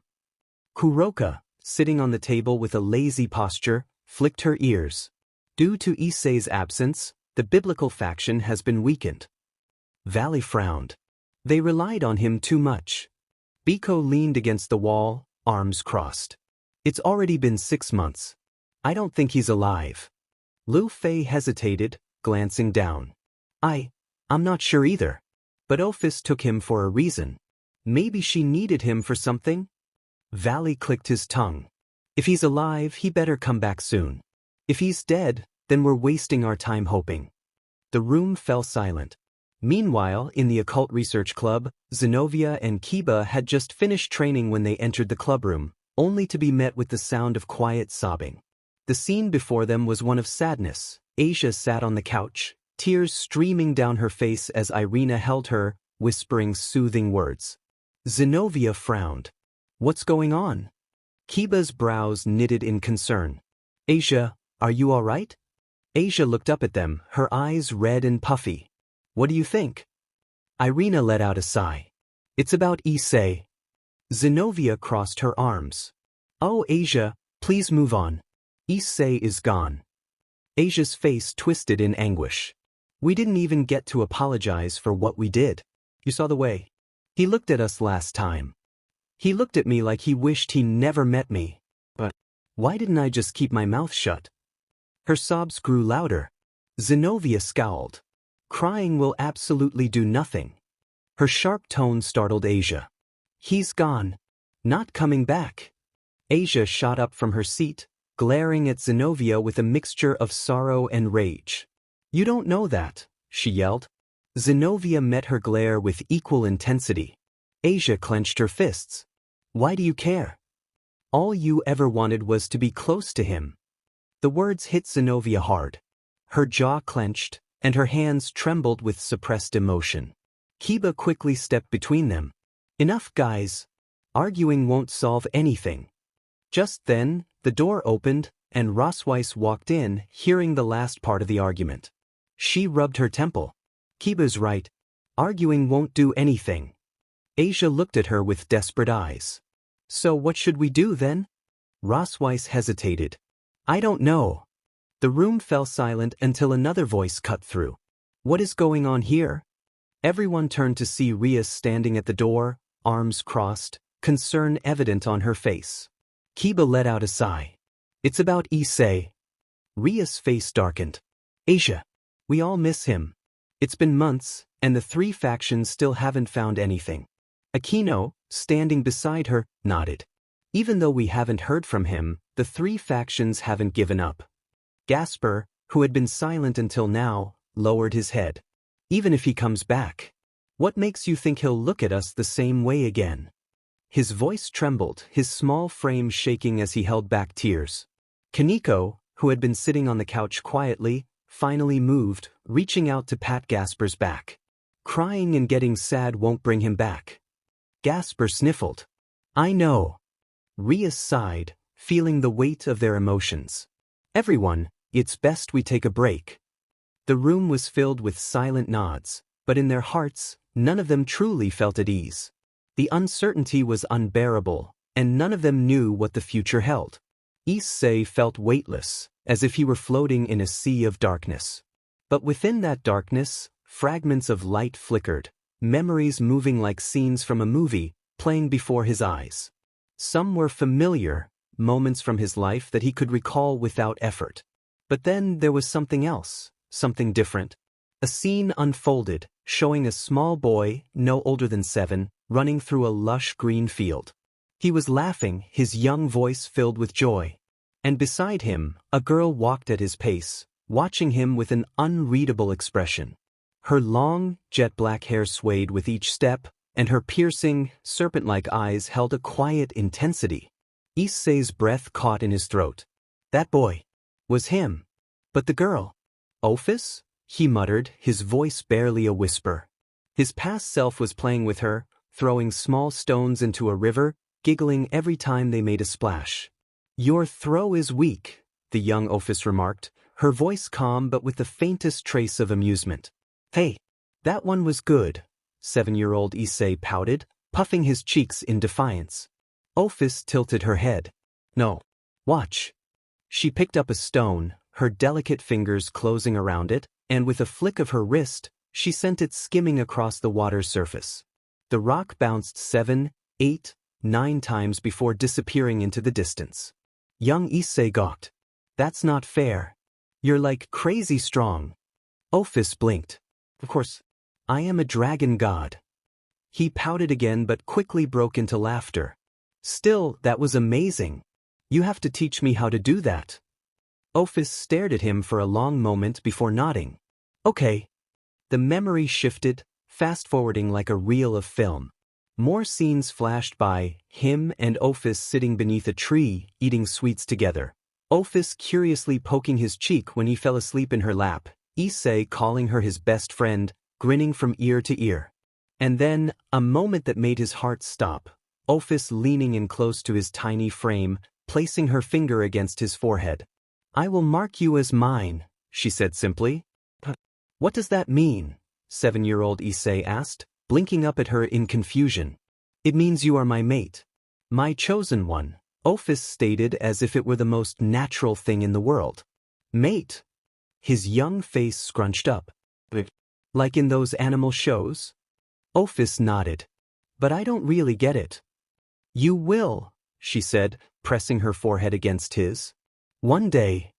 The warmth of that touch burned into his mind, even as the memory continued to play. But then the atmosphere changed.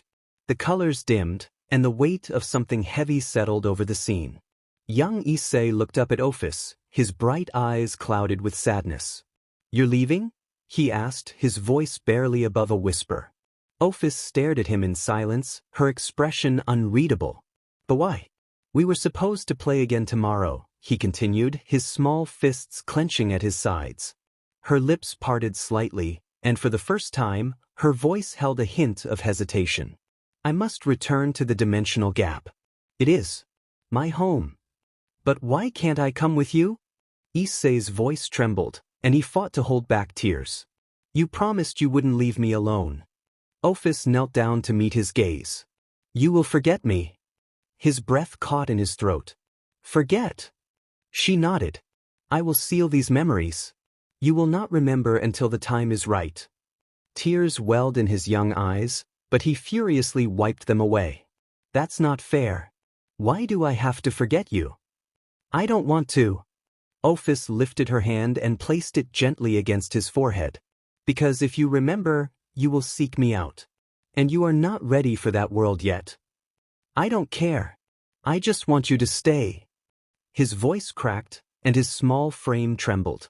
Ophis hesitated for a moment before wrapping her arms around him in a gentle embrace. Issei froze. She had never hugged him before. One day, you will understand, she whispered against his ear. I don't want to understand, he mumbled, gripping her tightly, his face buried in her shoulder. You will, she repeated softly, pulling back slightly to press her forehead against his. Her fingers glowed faintly as she prepared to seal his memories. I promise I will return to you when the time is right. Issei's vision blurred as tears filled his eyes. Ophis, please don't go. Darkness enveloped the scene, and then everything disappeared. Great Red stared in disbelief, her golden eyes wide as she watched the phenomenon unfold. The very space of the dimensional gap trembled violently, its chaotic energy reacting to the event taking place. The cocoon of draconic energy, which had been pulsating for months, now roared with overwhelming force, sending ripples of power across the void. The essence of infinity and dreams, two completely separate and absolute forces, were fusing into something new, something unheard of. What's happening? Great Red exclaimed, her usual smug demeanor replaced by genuine shock. Ophis, standing beside her, remained expressionless, but a subtle twitch in her fingers revealed her concern. Big sister, what is happening? He's not just absorbing our powers separately, he's merging them. He's taking infinity, my dreams, and somehow weaving them together into a single concept. That shouldn't be possible. Great Red exclaimed, shaking her head as her crimson locks whipped around. Ophis stared at the glowing cocoon, her serpentine eyes narrowing. Infinity means endlessness, no limits, an absolute state of existence. Dreams are limitless potential, the ability to create and shape anything within the mind's will. They should be separate, opposing even. One is pure existence. The other is pure imagination. Ophis remained silent, watching as the power within the cocoon fluctuated wildly. No being, no dragon, should be capable of combining these two forces. Not even you or I. Great Red growled, her expression intense. Even we have our limits. Your infinity may be absolute, but it is still defined by what exists. My dreams allow me to manifest anything, but they are still bound by the mind's perception. But this guy. She pointed at the cocoon. He's breaking those barriers. He's taking the limitless existence of infinity and the boundless potential of dreams and forcing them into something new. A sudden pulse of energy exploded outward, cutting her off. The dimensional gap howled in protest, space warping uncontrollably around them. Ophis narrowed her eyes. He is rewriting the fundamental laws of what a dragon god can be. Exactly. That's why this shouldn't be possible. He should have burned out. His body should have crumbled under the strain. Even gods would be annihilated trying to contain those two forces together. But not him. Somehow he's... Another pulse erupted from the cocoon, larger this time, and the very fabric of reality around them seemed to shift. The stars beyond the dimensional gap flickered, reacting to the transformation within. Ophis, if this works, if he survives this, Great Red said, her playful tone completely gone as she turned to her sister. Ophis did not respond immediately. She continued to watch, her mind processing everything, the absurdity of it, the impossibility, the sheer defiance of logic. And yet, despite all of that, a small, almost imperceptible smile formed on her lips. Yes, she finally said. I do. Great Red stared at her before letting out a long sigh. Do you mean it? Why do I feel like we're about to have a problem on our hands? Ophis glanced at her. A problem? Great Red smirked, though unease lingered in her golden eyes. Think about it. If he truly becomes something beyond us, something that neither infinity nor dreams alone could ever achieve, then there will be consequences. The entire supernatural world will be thrown into chaos. Ophis nodded. I do not care. Great Red scoffed. Of course you don't. You just want your little mate back. Ophis did not deny it. Instead, she continued watching the cocoon as another surge of energy erupted, powerful enough that even Great Red had to take a step back. This is insane, Great Red muttered, shielding her face with her arm. I swear, if he comes out of this with some ridiculous reality-warping abilities, I'm going to... Suddenly, the energy stabilized. Everything became eerily silent. The chaos, the surges, the trembling of the dimensional gap, it all stopped, as if reality itself was holding its breath. Great Red and Ophis both stiffened, their eyes locked on the cocoon as it began to crack. The golden red energy of dreams intertwined with the infinite darkness of Ophis's power, coiling around the figure emerging from within. A low, deep breath echoed. Then, eyes opened. And the world changed. The entire world trembled. Reality itself was shifting, twisting, resisting something that defied all understanding. The sky cracked like fragile glass, and for a brief moment, every being in the supernatural world felt an overwhelming pressure pressing against their very souls. Shiva gritted his teeth as he sat among the Hindu pantheon, his fingers tightening into a fist. The air was thick with tension, the very fabric of existence around them vibrating unnaturally. It was subtle, barely noticeable to mortals, but to gods, to beings of divinity, it was as if the foundation of the world was crumbling. What is going on? Indra growled, his golden eyes scanning the room. His usual arrogance was gone, replaced by something dangerously close to fear. Indra spoke, I have never felt something like this before. Vishnu's normally serene expression was dark, his gaze distant as if peering beyond reality itself. Something is forcing the world to change, he said. Kali, the goddess of destruction, leaned forward, her crimson eyes flickering with unease. The laws of existence. They are rebelling against something. They are being rewritten. Shiva exhaled, his divine aura rippling outward. This isn't natural. Something is interfering with the very concept of reality itself. His eyes narrowed. But what? Brahma, who had been silent, finally spoke, his voice grave. I do not know. But whatever is happening, it is beyond even our comprehension. A murmur spread through the chamber. The greatest minds and powers of the Hindu pantheon, beings who had existed for eons and shaped the very fate of the world, were admitting that they had no idea what was occurring. Indra's hands clenched into fists. This is unacceptable. If we don't understand it, how are we supposed to fight it? Shiva's gaze darkened. Who said we could fight it? The silence that followed was deafening. Across the world, in another realm, the Greek pantheon had gathered in a similar state of unrest. Zeus stood at the head of the council, his electric blue eyes crackling with barely restrained power. His throne room, normally a place of opulence and grandeur, now felt stifling, as if the air itself was resisting his presence. Explain, he commanded, his voice shaking the very walls. Apollo, his golden aura flickering chaotically, swallowed hard. We don't know. Every prophecy, every vision of the future has gone blank. A gasp rippled through the gods. Even the fates, the very weavers of destiny, stood among them, their expressions grim.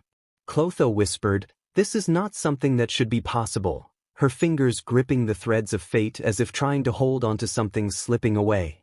Athena, her sharp mind already piecing together fragments of information, spoke. Reality itself is rejecting something. Or someone. Hades, leaning back in his throne of obsidian, exhaled deeply. The underworld is in chaos. Souls that were meant to pass on are lingering. It is as if the laws governing life and death themselves are hesitating. Zeus's grip tightened on his throne. And none of you have an answer? No one responded. For the first time in Olympus' long history, the gods were completely blind. In Takamagara, the Shinto gods convened in a tense gathering. Amaterasu, the radiant sun goddess, kept her composure, but the flickering light around her betrayed her unease. Susanoo crossed his arms, his normally brash attitude subdued. This isn't normal. Tsukuyomi, god of the moon, nodded. Something is disturbing the fundamental balance of our world. Amaterasu's golden eyes swept across the room. Do we know the source? A moment of silence passed. Then, finally, Tamamonome spoke. No. And that is what frightens me the most. The weight of those words settled heavily in the room. Deep in the underworld, the leaders of the devils gathered. Surzek's Lucifer, normally calm and calculating, felt a cold sweat forming at the back of his neck. Ajuka Beelzebub, his genius intellect working at full capacity, stared at the calculations before him, his fingers twitching in frustration. None of this makes sense. The equations that define reality. They are shifting. Changing into something new, Ajuka said. Seraphal Leviathan, usually playful, was dead silent. Falbium Asmodeus frowned. If the very laws of our world are changing, then what does that mean for us? Surzek exhaled. It means we are no longer in control. The realization struck the room like a hammer. In the human world, various exorcist organizations scrambled to make sense of what was happening.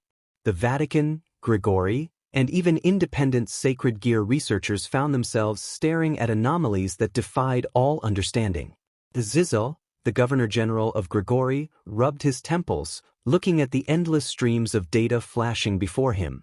This is beyond insane. Shemhazai frowned. Governor, what do we do? Azazel let out a bitter chuckle. For the first time in my life. I don't know. Among the Dragon Kings, Tanin stared into the sky, his draconic senses screaming at him. This is something beyond dragons, beyond gods. His claws dug into the earth. What in the name of the abyss has been born? Cracks spread along the surface of the massive cocoon, glowing fissures forming like lightning streaks across its structure. The sheer pressure emanating from within made the very air tremble. It was as if the world itself held its breath, anticipating what was about to emerge.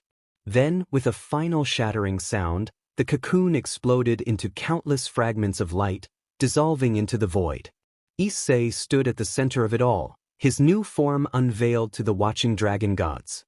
His skin gleamed like ethereal porcelain, impossibly smooth yet brimming with an inner radiance that defied description. The unruly brown hair he once had was gone, replaced by strands of purest silk, cascading down his head in a clean, refined style. But it was his eyes that drew the most attention. They were golden, not just a simple shade of gold, but a depthless, radiant hue that shimmered like liquid sunlight. They were hypnotic, appealing beyond words, yet held an intensity that made even gods hesitate. Great Red's eyes narrowed, her usual arrogance giving way to something dangerously close to wariness. This power. This isn't infinity. Neither is it dream. Her voice, usually steady, wavered slightly. She clenched her fists. Issei, what have you become? Issei exhaled slowly, his chest rising and falling as if he were relearning how to breathe. The moment he tried to take a step, his legs gave out, and he collapsed onto his knees. His body felt strange, foreign, yet intimately familiar. He could feel power coursing through every fiber of his being, but it was unlike anything he had ever known. It didn't burn like fire. It didn't surge like a dragon's wrath. It simply was. Before he could even process his own confusion, a small form rushed toward him. Slender arms wrapped around him tightly, pressing into his chest. He stiffened at the touch, his newly awakened senses overwhelming him, but then he heard the voice. A voice he had not heard in what felt like an eternity. Ophis. Say it's me. Ophis. His mind reeled, fragments of memories suddenly resurfacing. A child's laughter. A girl's quiet company. Days spent together, playing, talking, existing in a world where they only had each other. His breath hitched. Ophis. I can't believe you. Ophis trembled against him. I know. Her voice cracked, something raw and unspoken filling the space between them. I'm sorry for abandoning you. For the first time in all the time she had existed, Ophis, the infinite dragon god, shed tears. Issei wrapped his arms around her, pulling her closer. His grip was tight, desperate, as if afraid she would disappear the moment he let go. The warmth of her presence grounded him, a familiar anchor in a storm of chaos. But the moment was short-lived. Ophis, get back. I need to talk to him. Great Red's voice cut through the fragile silence. Ophis hesitated but ultimately loosened her hold. Issei felt the loss of her warmth immediately, but he turned his gaze towards Great Red, whose expression was unreadable. Great Red exhaled sharply, crossing her arms. Look, Issei Haidu, do you even realize what you've done? Issei shook his head, his golden eyes filled with uncertainty. I don't even know how I'm alive. And this energy, this feeling, it's like my body isn't mine, but at the same time, it is. Great Red's lips pressed into a thin line before she sighed. I'll explain. But listen closely, because this isn't something you can just shrug off. She paused, gathering her thoughts before continuing. When you underwent the dragon godification process, something unexpected happened. Normally, if a being tries to absorb the power of a dragon god, one of two things happen. They either explode because their body can't handle it, or they become a dragon god themselves. But you did neither. Instead, you merged the two. Issei furrowed his brows. Merged them? Great Red nodded, her golden eyes gleaming. Yes. Infinity and dreams are two of the most powerful concepts in existence. One represents boundlessness, the other the power of creation and possibility. But you, somehow, you didn't just take in both. You combined them into something new. Issei's hands curled into fists. The weight of her words pressed down on him, making his breath feel heavy. He whispered under his breath, to your eternity. Great Red blinked. What? Issei lifted his gaze, his golden eyes reflecting a light beyond comprehension. I don't know why, but that's the word that came into my mind when I woke up. Eternity. Ophis, still kneeling beside him, didn't let go of his hand. Great Red exhaled, shaking her head. Now I understand. Issei looked at her questioningly. Understand what? She gazed at him, something like reluctant awe in her expression. How the combination of infinity and dreams led to the birth of something beyond both. Eternity. Issei swallowed. Great Red crossed her arms. Infinity is limitless. It exists without end. It is absolute, unchanging, and defies any notion of time or space. It simply is. Dreams, on the other hand, are ever-changing. They are the source of creation, the endless possibilities that shape reality. They are fluid, adaptable. Two forces that should never merge because they contradict each other. She gestured toward him. Yet you did. You took the concept of endless existence and combined it with boundless change. The result? A power that embodies both but is neither. Eternity, the perfect balance of absolute existence and infinite possibilities. Unlike Ophis, who embodies unchanging infinity, or me, who embodies chaotic dreams, you are something that transcends both. Issei was silent. It made sense in a way he couldn't explain, as though some deeper instinct within him already understood before his mind did. He could feel it, the stability of infinity and the adaptability of dreams intertwining in perfect harmony within him. It was neither destructive nor chaotic. It simply existed, beyond limitation, beyond restriction. He looked down at his own hands, flexing his fingers. What am I now? He asked, his voice barely above a whisper. Great Red smirked, though there was something strained in it. You, Issei Haidu, are now the embodiment of eternity itself. Ophis tightened her grip on his hand. You are still you. Issei let out a slow breath. For the first time since awakening, he finally began to understand. This power, this existence, it was his. And it was just the beginning. Issei clenched his hand into a fist, feeling the unfamiliar yet oddly natural sensation of his own body. He could feel something pulsing within him, a power that was neither foreign nor entirely his own. His breathing was steady, but his mind raced. He just awakened, and yet everything felt different. Great Red let out a heavy sigh, placing her hands on her hips as she tilted her head, looking at him with a mix of exasperation and curiosity. "Stand up, kid." Issei hesitated before pushing himself up, his body moving fluidly despite the overwhelming energy coursing through him. He had barely stood up when he noticed Great Red's gaze flicker downward. Following her eyes, he realized his situation. Heat rushed to his face, and he stumbled back slightly, arms instinctively moving to cover himself. Great Red snorted, clearly amused.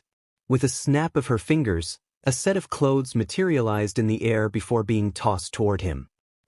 "Put these on before you die of embarrassment." Issei caught them and quickly dressed himself. The clothes fit perfectly, adjusting to his movements like a second skin. Once he was done, he let out a relieved sigh. "Thanks." Great Red simply nodded before turning her gaze to Ophis, who still had not let go of his arm. The infinite dragon god clung to him with quiet determination, her expression unreadable yet undeniably possessive. "You're a dragon god now," Great Red muttered, rubbing her temple as if the reality of the situation was only now sinking in. "The dragon god of eternity, to be exact." She exhaled, looking straight at him. "You know, kid, this is unprecedented. I expected you to become a sub-dragon god, sure, but I never thought you'd bring forth an entirely new concept into existence." Issei sat down, running a hand through his newly styled hair, still trying to process it all. Ophis tilted her head, then asked the one question that had been on both their minds. "Then, what are the abilities of eternity?" Great Red crossed her arms. She appeared casual, but Issei could tell there was something deeper in her gaze. Despite how carefree she acted, there was a reason why she was slightly ranked above Ophis. She had wisdom that went beyond mere instinct. She thought things through in a way that others didn't. "From what I can theorize," Great Red began, tapping a finger against her arm, "eternity isn't just an amalgamation of infinity and dreams. It's something entirely new, and that means its abilities won't just be a combination of ours, they'll be unique." Ophis nodded slightly. She was just as curious. "Then how powerful is he? Compared to us?" Great Red sighed again, looking at Issei as if she were examining a puzzle with missing pieces. "Power is relative, but if we're speaking in terms of pure existence, he's already on par with us." However, she paused, her eyes narrowing slightly. Unlike infinity, which is unchanging and absolute, or dreams, which are ever-shifting and unpredictable, eternity adapts. "That makes him more dangerous than either of us," Great Red explained. Issei frowned. "Adapts?" Great Red nodded. "Infinity cannot be altered. It is constant. No matter what happens, Ophis will always be what she is. Dreams, on the other hand, shift with imagination, meaning I can change my own reality as I see fit. But you are the balance between the two. Your existence neither remains fixed nor fluctuates without control. It evolves." Ophis tilted her head. "Meaning?" Great Red leaned forward slightly, her expression serious. "Meaning that if someone were to attack Issei with an ability meant to erase him, his very concept would adjust to counteract it. If someone tried to bind him in time, his existence would rewrite itself to be unaffected. If someone attempted to overpower him, his power would grow to match and surpass it. His very nature is to endure, to persist, to remain. Unlike infinity, which exists without change, and dreams, which reshape reality, eternity simply continues." Issei swallowed. "So, I can't be destroyed?" Great Red scoffed. "Destroyed? That's off the table. At most, you could be sealed, but even that is questionable. Your existence itself would naturally resist any form of limitation." She glanced at Ophis. "You should already feel it, shouldn't you?" Ophis nodded slightly, her grip on Issei tightening. "He's stable. More than us." Great Red smirked. "Exactly. Ophis, you are the embodiment of infinity, but even your existence is somewhat fragile. If your power is taken from you, you become vulnerable. As for me, dreams are volatile, constantly shifting, unpredictable. But Issei? His power will never waver, never diminish, never be taken away. It simply is. That makes him more terrifying than either of us. Issei remained quiet, digesting the information. The more he thought about it, the more he could feel it. It was a strange sensation, like something inside him was constantly adjusting, constantly perfecting itself. Every breath he took felt effortless, his senses sharper, his awareness expanding. He was neither unmovable like Ophis nor chaotic like Great Red. He was something that lasted. Great Red tapped her chin, as if thinking of more ways he could apply his power. As for abilities, well, the possibilities are endless. You could manipulate the concept of time, not by controlling it like a temporal god, but by making yourself unaffected by its passage. You could create barriers that will never break, no matter how strong the opponent. Your regeneration should be absolute, beyond even ophis. You might even be able to impose your concept onto others, forcing something or someone to remain in a state of existence you choose. Ophis' eyes darkened slightly, intrigued. Forcing something to be eternal? Great Red grinned. Exactly. Say you fight someone who regenerates infinitely. You could override that and make them permanently dead. If something is decaying, you could make it so that it never deteriorates. If something is unstable, you could make it constant. Your power is the absolute balance between permanence and evolution. Issei looked down at his hands again. So I can control the very concept of existence? Great Red shrugged. More or less. But it'll take time before you can fully harness that power. She smirked, tilting her head. Still, you've already surpassed us in potential. If you ever reach the peak of your abilities, not even we would be able to stop you.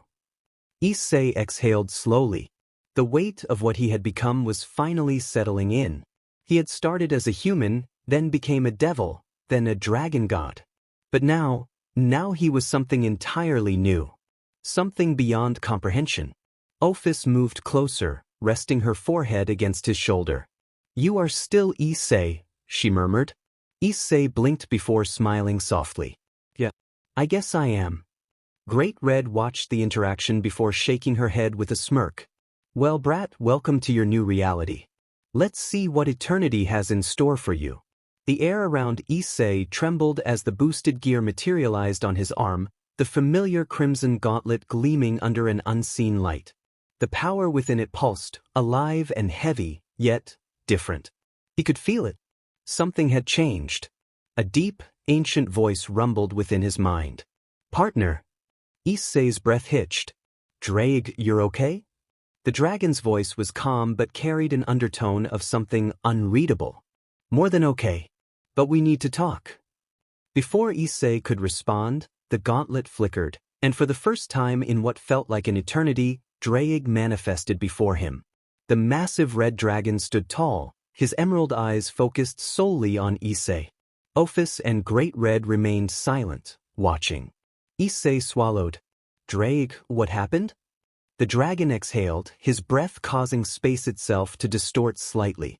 Your fight with Vali. That was the catalyst. You did something, partner. Something no past wielder has ever done. Issei frowned. You mean evolving the boosted gear? Ddraig nodded. Yes. You did not just evolve it, you redefined it. The power you poured into it, the will you exerted, it was beyond anything I have ever seen. And the cost? His voice grew solemn. The past wielders, they're gone. Issei's heart clenched. He had felt it during the fight. The surge of power, the overwhelming force that allowed him to push past Vali, to reach a state beyond what should have been possible. But he had also felt something fading, something slipping away. You mean? Ddraig's eyes softened. They have finally found rest. Their souls, which had been lingering within the boosted gear for centuries, are no longer trapped. They gave their final strength to you, and in doing so, they were freed. Issei clenched his fists. I didn't mean to. Ddraig chuckled, though there was no humor in it. They wanted this, partner. You don't understand how long they've suffered, how long they've waited for release. You gave them that. Issei closed his eyes, taking a slow breath. He had never truly thought about the past wielders, about what it meant for their spirits to be bound to the sacred gear. But now they were gone.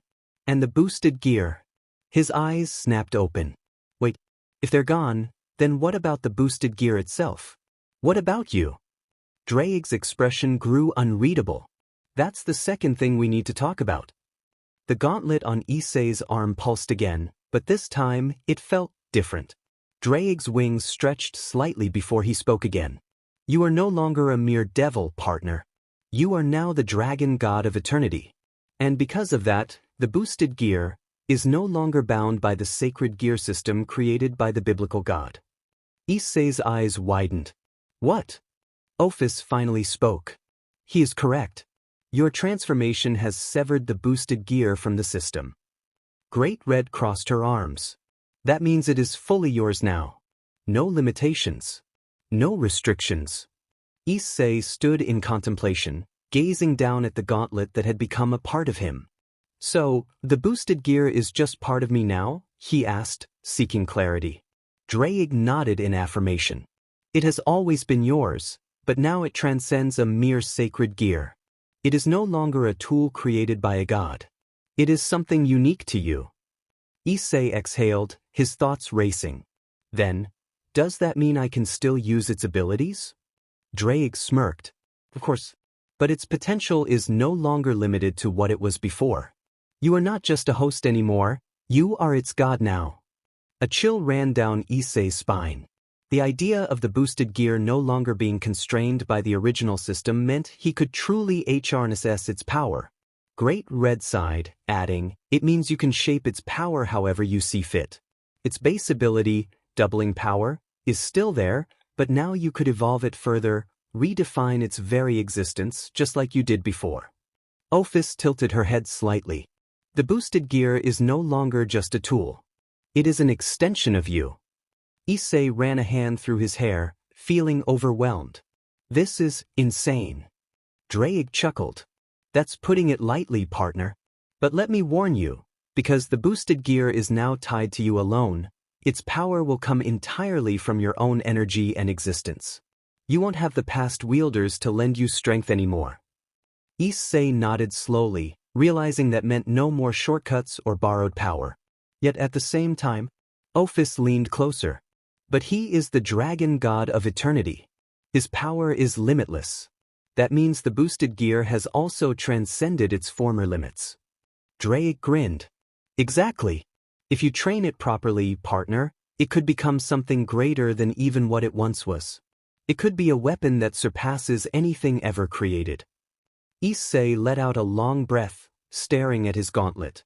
This power was truly his now, no lingering souls, no external constraints. Just him and Ddraig. A slow smile formed on his lips. Then I guess we've got some work to do, huh? He said. Ddraig laughed. That's the spirit, partner. Great Red smirked. Well, at least you're handling it better than I thought you would. Ophis remained silent, holding onto Issei's arm a little tighter. Standing up, Issei felt a newfound sense of purpose. He wasn't just a pawn of fate anymore. He wasn't merely a host to a dragon's soul. He was the dragon god of eternity, and the boosted gear was now his in every sense of the word. Months had passed since everything changed, since he fought Vali, since he died and was reborn, since he became something that should have never existed, a dragon god. Now, he walked through Kuo with Ophis beside him, her small hand resting comfortably in his. She had become a constant presence in his life. Ever since she pulled him into the dimensional gap and stayed by his side as he learned to control his power, she had never left him. Strangely, he didn't mind. Are you going to your parents' place? Ophis asked, her voice monotone yet hinting at curiosity. Issei barely reacted, his golden eyes scanning the familiar streets. After what they did? Of course not. They're not really my real parents. Ophis tilted her head slightly at his answer. He shrugged, brushing off the topic as if it didn't bother him. Maybe it didn't anymore. So where to? She asked. I have a place. Just follow me, he replied.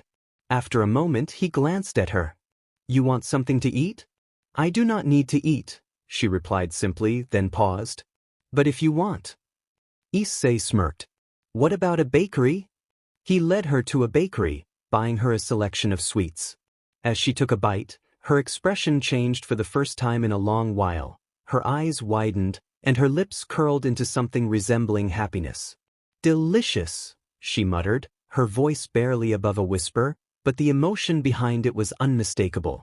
Issei chuckled, watching her enjoy the treat. He leaned against the counter, but his relaxed moment was soon interrupted by whispers from nearby. Who's that? One girl exclaimed. He's so handsome. Look at his eyes. They're unreal, another added. Is that his girlfriend? No way, someone else chimed in. Issei blinked, hearing the murmurs and feeling the eyes on him. He turned slightly, confused. Why are they looking at me like that? Ophis, who had been happily eating, suddenly shot a cold glare toward the girls, her presence darkening instantly. The moment their eyes met hers, they flinched, some quickly looking away in fear. One, however, muttered just loud enough to be heard, "He's probably a lolicon or something." Ophis's eyes narrowed dangerously, but before she could react, she simply stated, "Issei is handsome." Issei froze for a moment, feeling heat creep up his face. Thanks. He caught his reflection in the bakery window and paused. He had changed. His brown hair shimmered with a strange depth of color, his skin was flawless, and his golden eyes glowed with a vibrant light. He looked appealing. Almost too appealing. Shaking his head, he turned back to Ophis. Come on, let's go. Eventually, they reached his home. It looked normal, just a simple house, nothing extravagant, nothing that stood out. It wasn't a mansion, but it was a home. And it was his. Ophis spoke suddenly. Something happened with your parents. Issei sighed, running a hand through his hair. Yeah. I had an argument with Rias when I didn't call her by her real name, especially since I was still traumatized by what Raynare did. Everyone quickly turned against me, insulting me, forgetting everything I did for them. She said she should have left me to die. And my parents? He let out a bitter chuckle. They preferred Rias or Asia or the others. To them, I was nothing but a pervert, and they seemed like a better replacement. He sighed. I ran away that day, which led to my fight with Vali, and you rescued me after the battle. Ophis remained silent, but the air around her shifted. She was angry. As for this house, during my days as a devil, I made a contract with a grandmother. She lost her entire family in an airplane crash. They were coming to see her for the holidays and never made it. I was basically her grandson. I made sure to take care of her until the day she passed.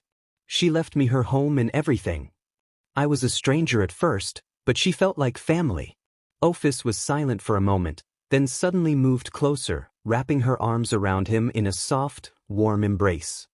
He stiffened slightly but soon relaxed, allowing himself to sink into the unexpected comfort. Over the months of training in the dimensional gap, she had begun to show more emotions, subtle expressions and tiny actions that were new to him. This hug felt different from anything before. They entered the house, and Issei let out a tired sigh as he lay down on the bed. It's been a long time since I've rested on a bed, he murmured. Before he knew it, Ophis had crawled onto his chest. Then, without warning, she leaned down and kissed him. His eyes widened, and he instinctively pushed her away slightly, breaking the kiss. Ophis looked at him, her expression shifting to one of genuine sadness. Issei doesn't want to kiss me? And no, it's not that, he quickly clarified. It's just, you look like a child. It just doesn't feel right, that's all. Ophis blinked, her brow furrowing. Oh, my form is making you uncomfortable. He nodded awkwardly. Just when doing romantic things. Sorry. She tilted her head and slowly nodded. Just, I look like a child. I understand. Then, a soft glow of purple surrounded her. The light twisted and pulsed, reshaping her form. After a few seconds, it faded. Issei's breath hitched. She was now the same height as him, her body fully matured. Her long black hair cascaded down her back, her silver-purple eyes shining beautifully. Do you like my new form? she asked, looking down at herself and then back at him. Issei swallowed thickly. Why? She leaned forward again, pressing her now much larger, softer form against him.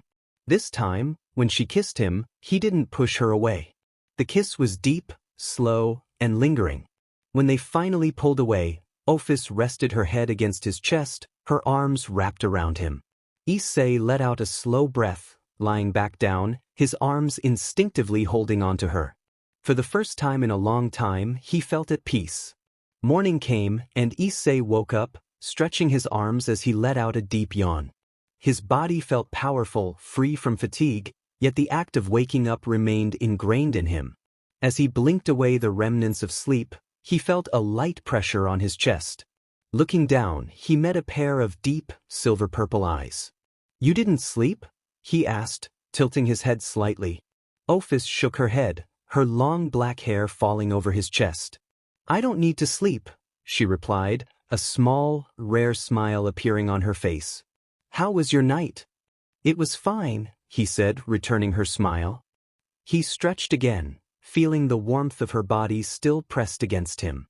Ophis remained still, observing him with her usual unreadable expression. I'll go make breakfast for both of us, he said as he got up, rubbing his eyes. Ophis hummed in response. Thanks to his newfound nature as a dragon god, hunger and fatigue no longer affected him, but the habits of his human and devil life were hard to discard. Cooking and enjoying food felt natural to him, and he didn't want to lose those parts of himself. Ophis silently followed him into the kitchen, watching as he gathered ingredients. She tilted her head slightly. What are you making? Pancakes, Issei replied, cracking an egg into the bowl. You don't need to eat, she stated, stepping closer. You are like me now. Issei chuckled. Well, that's going to take some getting used to. I was human, then a devil. I can't just stop eating like it's nothing. Ophis continued to watch him with keen interest. Make some for me too, she said, puffing her cheeks slightly. Issei couldn't help but smile. Of course. Soon, they sat at the dining table with stacks of pancakes placed before them. Issei took a bite, but the moment the food entered his body, it was instantly absorbed, leaving him with a strange, almost empty feeling. He frowned slightly, but it was something he could probably get used to. Ophis stared at him. Is something wrong? Issei raised a brow. No, it's just different. Ophis blinked, her expression serious.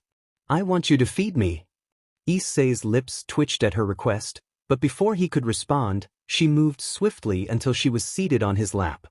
His body tensed as her warmth pressed against him, and his cheeks flushed red. Issei, are you okay? Your face is red, she observed, tilting her head. I'm fine, he muttered, trying to calm down. Hesitantly, he picked up a piece of pancake with his fork and brought it to her lips. She opened her mouth obediently, taking a bite, a satisfied expression appearing on her face. So what now? She asked, her voice soft and emotionless. Issei blinked. As if how? What do you plan to do with all this power? She asked, looking at him directly. You are a dragon god now. Issei fell silent, contemplating. After a moment he spoke. I think I'll just go back to school. Live a regular life. Ophis narrowed her eyes. You have the power of a dragon god. You are the Red Dragon Emperor. You can never have a normal life. He sighed, feeding her another piece of pancake.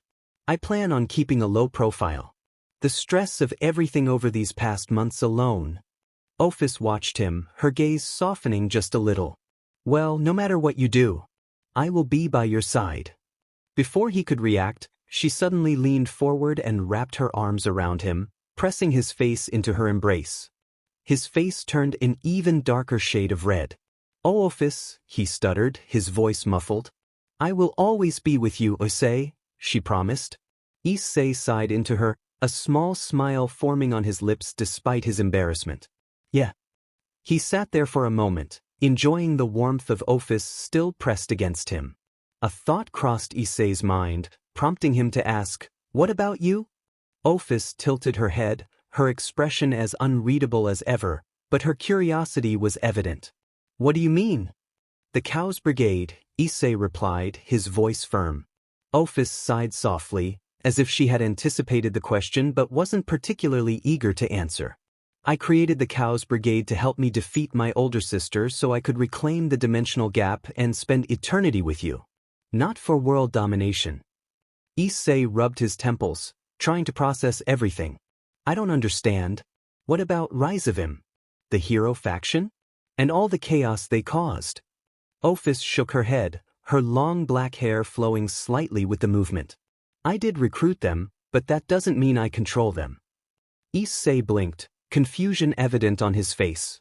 Wait, what? Ophis looked him directly in the eyes, her expression still unreadable. I may have created the Cows Brigade, but that doesn't make me their leader. I even sense that they might betray me one day. Issei let out a snort, finding it hard to believe that anyone in the Cows Brigade could actually hurt her. You're the infinite Ouroboros dragon god. What could they even do to you? And besides, you don't need the dimensional gap anymore. He leaned forward and gently pecked her cheek. Her pale skin turned a faint shade of pink, a rare sight that made him smile. You have me, he said softly. Ophis pressed her face against his chest, closing her eyes. I've lost complete interest in regaining my old home, she murmured. Because I have a new one. She lifted her head and gently kissed his lips. Issei smiled as she pulled away. Thanks, Ophis. But I have to go to school. I have some things to deal with personally. Ophis's expression didn't change, but there was a slight shift in her eyes. Then I'll come with you. Issei immediately shook his head. No. Her brows furrowed. Why? I think you left the three factions on a bad note, he said, choosing his words carefully. I'll handle it myself. If you show up, it might make things worse. He saw something flash in her eyes, but she didn't argue. Instead, she gave a small nod. Okay then. After breakfast, Issei went to his room and grabbed his old school uniform. The moment he put it on, he realized something was off. DMN, he muttered. The fabric was stretched tight around his arms and chest. He moved slightly, and with a small tear, the sleeve ripped apart. Well, nothing magic can't fix, he said with a chuckle. With a wave of his hand, his clothes shimmered, turning into a golden glow before reshaping into a perfectly fitted school uniform. He adjusted the sleeves and examined himself in the mirror. How do I look? He asked. Before he could react, Ophis appeared in front of him, adjusting his collar. Her fingers were soft and delicate as she made sure everything was in place. You look handsome, she said simply. She leaned forward and kissed his cheek, lingering just long enough to make his face heat up. Have a nice day at school, she added. Issei smiled, picking up his bag. Thanks. He waved at her before stepping out of the house. Ophis stood there for a moment before tilting her head. What should I do now? A thought crossed her mind, and a small smile tugged at her lips. Maybe I should watch anime. Meanwhile, Issei walked towards Kuo Academy, his hands tucked into his pockets. The morning air was crisp, and the sun was shining brightly. It was the same path he had taken so many times before, yet everything felt different now. Students were already making their way towards the school, chatting and laughing like nothing had changed. Issei sighed. To them, he was just a student returning after an absence. But to him, this was the start of something new. As Issei walked toward school, he casually tucked his hands into his pockets, his mind drifting to random thoughts. Then, one particular thought struck him, and he couldn't hold back his curiosity any longer. So, Ddraig, when were you going to tell me you were a girl? Silence. Issei raised a brow. Ddraig? Are you there? A sigh echoed through his mind before a familiar voice answered, sounding noticeably more feminine. Yes. Issei smirked. You finally decided to talk, huh? So, you really are a girl? Another sigh. Congratulations. You're the first host to discover my secret. Issei chuckled. Seriously? All those past hosts, and not a single one figured it out. No. They all just assumed I was male, and I never bothered correcting them. Issei tilted his head. Why hide it, though? There was a pause before Ddraig spoke again. When I was just a hatchling, I wanted to be the strongest dragon. I wanted to surpass the Dragon Kings, who were among the most powerful dragons aside from the true dragon gods at that time. But because of my gender, even with my strength, no one took me seriously. Her voice carried a hint of bitterness. So I made myself seem like a male, and finally, I got the respect I deserved. Issei frowned slightly, understanding the frustration in her words. That's messed up. But Ddraig, that was then. Things are different now. I mean, the strongest dragon out there is female, Great Red. So what if you're a girl? Be proud of who you are. Ddraig remained silent. Issei continued, his tone softening. You're an awesome dragon. The Red Dragon Empress. Without you, I don't know where I'd be. So whether you're a boy or a girl, I'll always respect you. Ddraig remained quiet for a moment before responding in a much softer tone than usual. You really mean that? Issei smiled. Of course I do. You're more than just the dragon in my sacred gear. You're my partner, my friend. There was a strange feeling in their connection, like a warmth spreading through their bond. Then he noticed something unusual. Ddraig, are you blushing? A small huff echoed in his mind. Don't laugh. It's not funny. Issei covered his mouth, trying to suppress his grin. Oh no, it's definitely funny. Issei smirked. Oh, come on, Ddraig, don't give me the silent treatment now. Nothing. Issei sighed. Geez, you're acting like a teenage girl. Still nothing. He chuckled. Alright, I'll stop teasing. But seriously, Ddraig, you should stop hiding who you are. You don't need to pretend anymore. You're strong, respected, and honestly, you being a girl doesn't change a thing. If anything, it makes you even more impressive. Ddraig finally responded, though her voice was a little flustered. You really are an interesting host. Issei grinned. And don't you forget it. For the rest of the walk to school, their bond felt a little different. Not weaker, but somehow stronger. Issei finally made it to school, walking through the gates with his hands tucked into his pockets.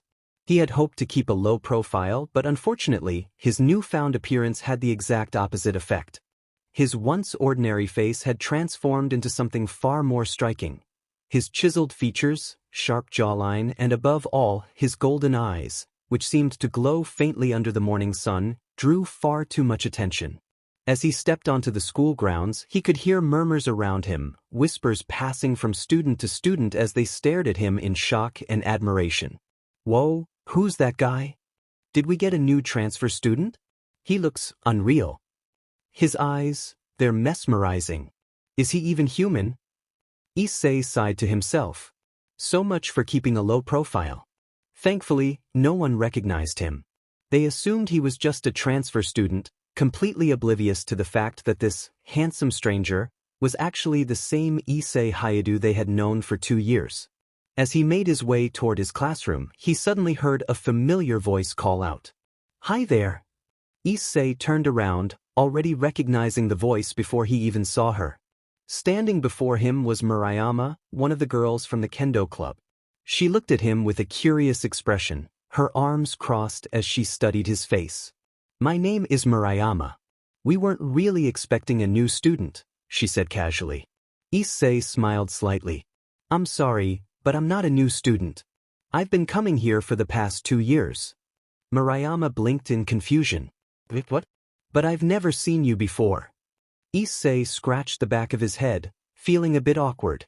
Actually, we know each other really well. You used to chase me with your kendo stick for peeking at you. The moment the words left his mouth, Murayama's eyes widened in sheer disbelief. She took a step back, her face pale as if she had just seen a ghost. No, it can't be. It just can't, she gasped. Issei sighed. It's me. Issei. For a moment, there was nothing but stunned silence. The students around them, who had been eavesdropping on the conversation, were completely flabbergasted. The whispers that followed were filled with utter shock. That's Issei? The Issei Hayadu.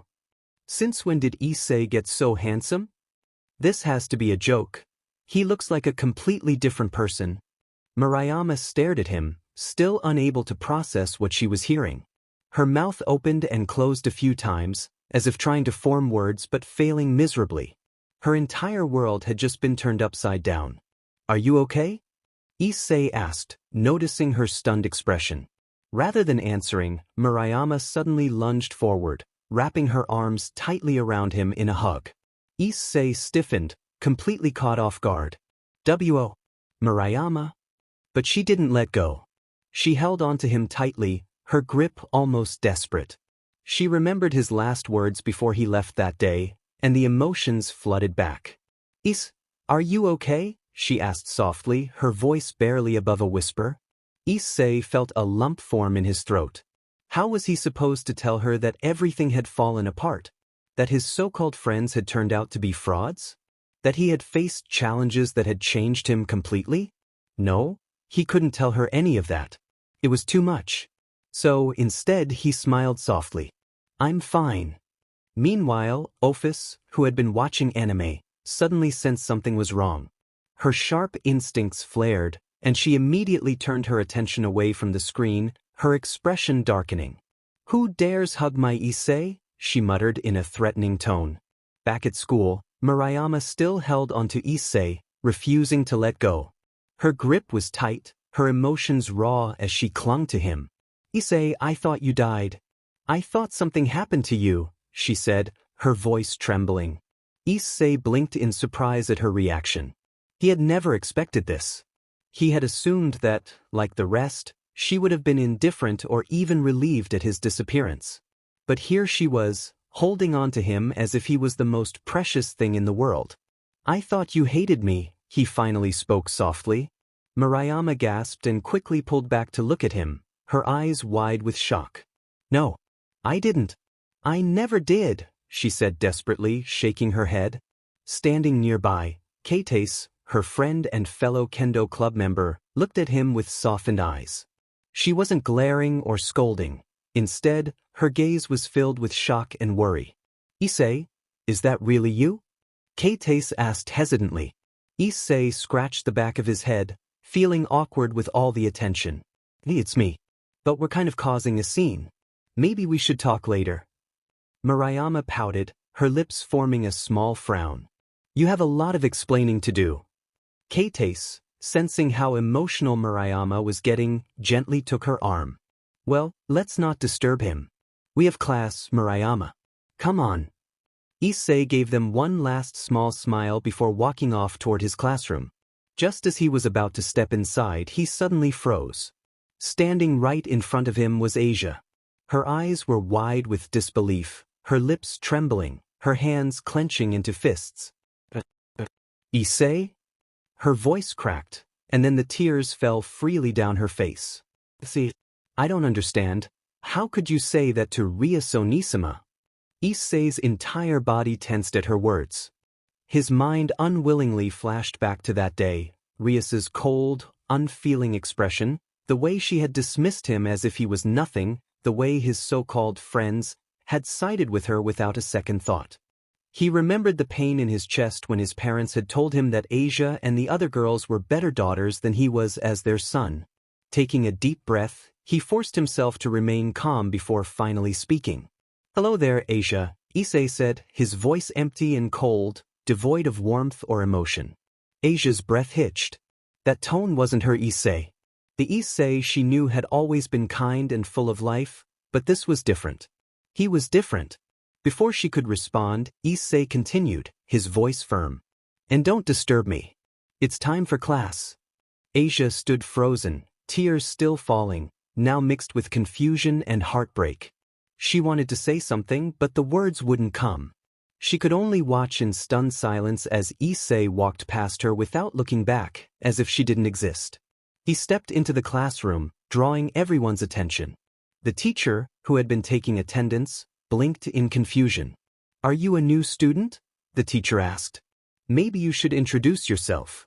Issei offered a polite smile. Sorry, sir. I'm Issei. A few murmurs broke out among the students. Issei? Wait, the pervert Issei? No way. The teacher raised an eyebrow. Issei? Haven't you been gone for months? Why come back now? Issei's expression didn't change as he replied casually, Sorry, sir. My family and I didn't see eye to eye. Silence followed. Some students exchanged confused glances, while others looked at him in shock. No one had expected that kind of answer.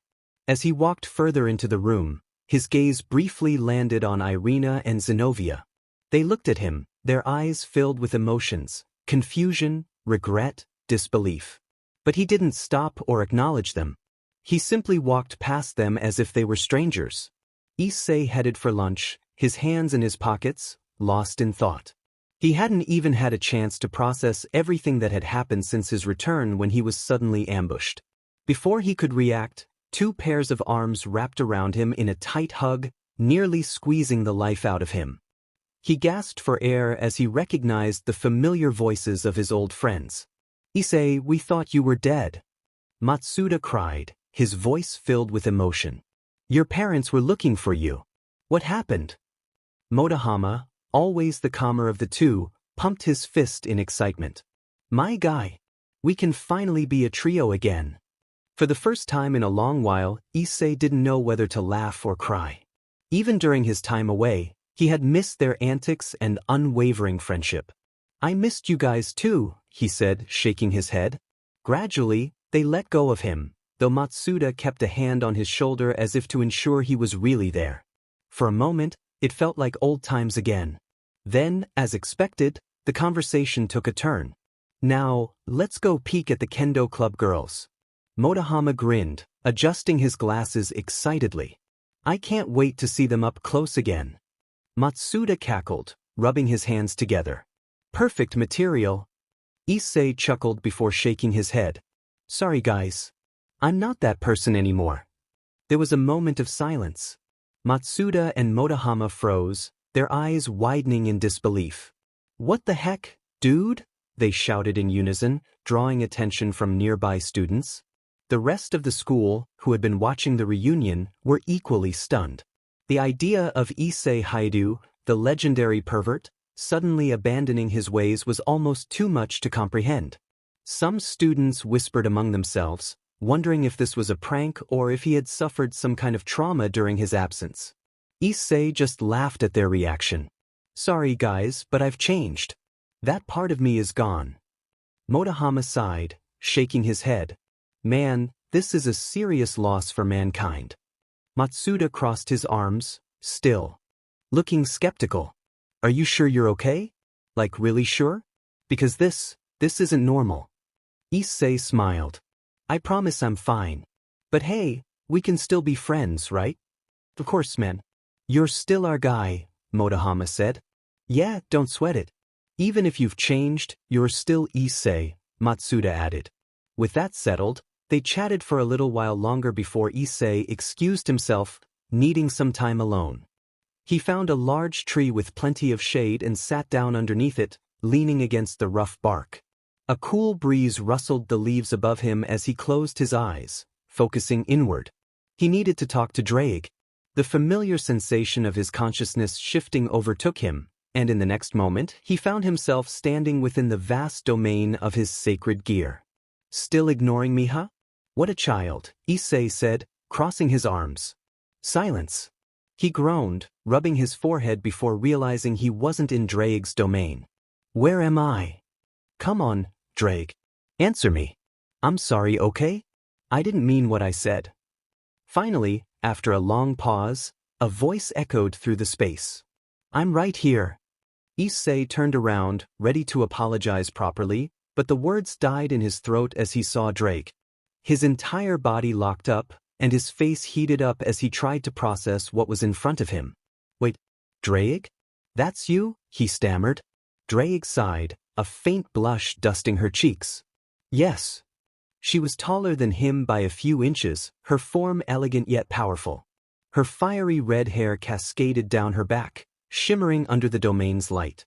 Her piercing emerald eyes held a mix of confidence, amusement, and something else he couldn't quite place. "Oh, this is my human form. Do you like it?" Ddraig asked, looking away slightly, almost shyly. Issei let out a laugh, still trying to wrap his head around the situation. "Like it? Wow. To be honest, you look absolutely stunning." Ddraig's blush deepened, and for the first time, she appeared almost flustered. Thank you, Issei, she said softly. Before he could respond, she cupped his cheeks gently and leaned in, pressing a soft kiss to his forehead. Thanks to the evolution of the sacred gear, I'm much stronger than before. I'm above heavenly class, but not yet at dragon god level. But in my eyes, it's enough. She smiled at him, her eyes filled with warmth. Your true power even surpasses mine, so please be gentle with me. Issei's face turned as red as her hair, and he opened his mouth but found himself at a loss for words. I don't know what to say, he finally admitted. Ddraig's face inched closer, her warm breath brushing against his lips. Before he could react, she closed the distance, capturing his lips in a kiss. His eyes widened as he struggled to process what was happening. When they finally pulled away, a thin strand connected their lips. Issei stared at her, completely dazed. Ddraig. Ddraig ran her thumb along his cheek, her expression filled with something deeper than affection. Issei, I know Ophis is your mate. But there should be room for one more, right? Issei blinked, still trying to catch his breath. I don't know. But Ddraig. Why me? Ddraig shook her head, her lips curling into a soft smile. To be honest, I don't know. She gracefully sat down and patted her lap in silent invitation. Issei hesitated for only a moment before laying his head down, feeling the warmth of her touch as her fingers began to gently thread through his hair. She let out a small sigh before speaking again. At first, I saw you as nothing more than a perverted weakling who would bring shame to the title of Red Dragon Emperor. But the more I got to know the real you. Issei frowned slightly, his gaze shifting to her face. The real me? Is the real me? Ddraig's fingers paused for a second before continuing their gentle motion. You wanted a HRM so you wouldn't have to be alone, right? Especially after Ophis left during your childhood, followed by Irina. Issei flinched, his body tensing slightly before he turned his head away, his cheeks tinged with embarrassment. Ddraig smiled knowingly but didn't push. Instead, she continued, her voice softer now. And as I watched you protect those you held dear, I began to see your true potential. I saw the ability in you to become the strongest Red Dragon Emperor. And I was right. Issei listened quietly, feeling a mix of emotions he wasn't used to dealing with. I wanted us to be more than just partners, Ddraig admitted, her voice carrying a hint of vulnerability. I don't know. Was it your bravery? Your unyielding loyalty to your friends? Somewhere along the way, I started to, like you, and I thought, maybe one day, I could confess and show you the real me. Issei let out a deep sigh. Not sure about having a HRM anymore. Ddraig's gaze softened. You're afraid what happened with that Gremory girl will happen again? Issei clenched his jaw before nodding slightly. Yeah. I'm tired of being used again and again. Ddraig tilted her head slightly, a puzzled expression crossing her face. And I love you, Issei. Why would I ever want to use you? Issei closed his eyes, exhaling slowly. He wanted to believe her.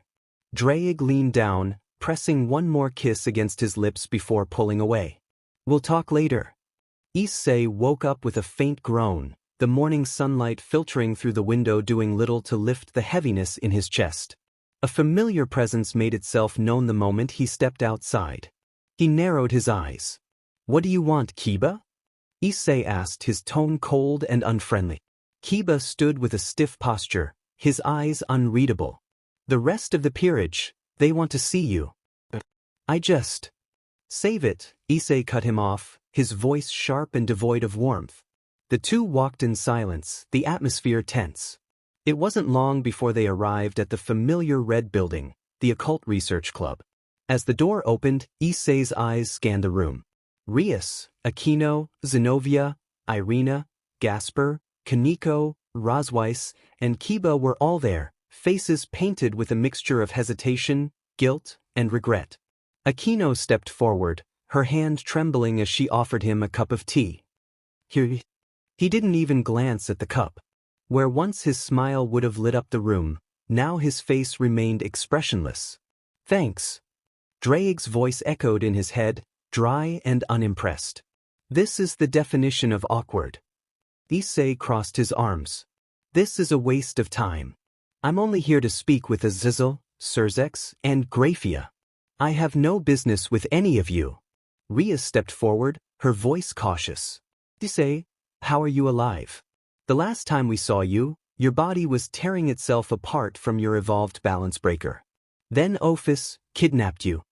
Issei sighed, his gaze heavy with disappointment. You sound almost disappointed that I'm alive, Rias. And for your information, Ophis didn't kidnap me. She saved me. Rias winced, her mouth tightening, but Aquino quickly stepped in. That's not what she meant. We were worried about you. We know things ended badly the last time we talked. That's one way to put it, Issei muttered, his voice carrying a bitter edge. Kiba spoke up, his voice almost desperate. We saw you die, Issei. You were gone. Issei shook his head. It was worse than that. My body and soul were on the verge of complete annihilation. Ophis took me to the dimensional gap. That's where I healed, where I changed. Rias looked at him, her eyes sad. I don't sense the pawn pieces anymore. They were destroyed. Issei answered simply. Kaneko, who had remained silent until now, stepped forward. I'm glad you're okay, she said softly, offering him a small smile. Okay, Issei repeated, his voice colder than ice.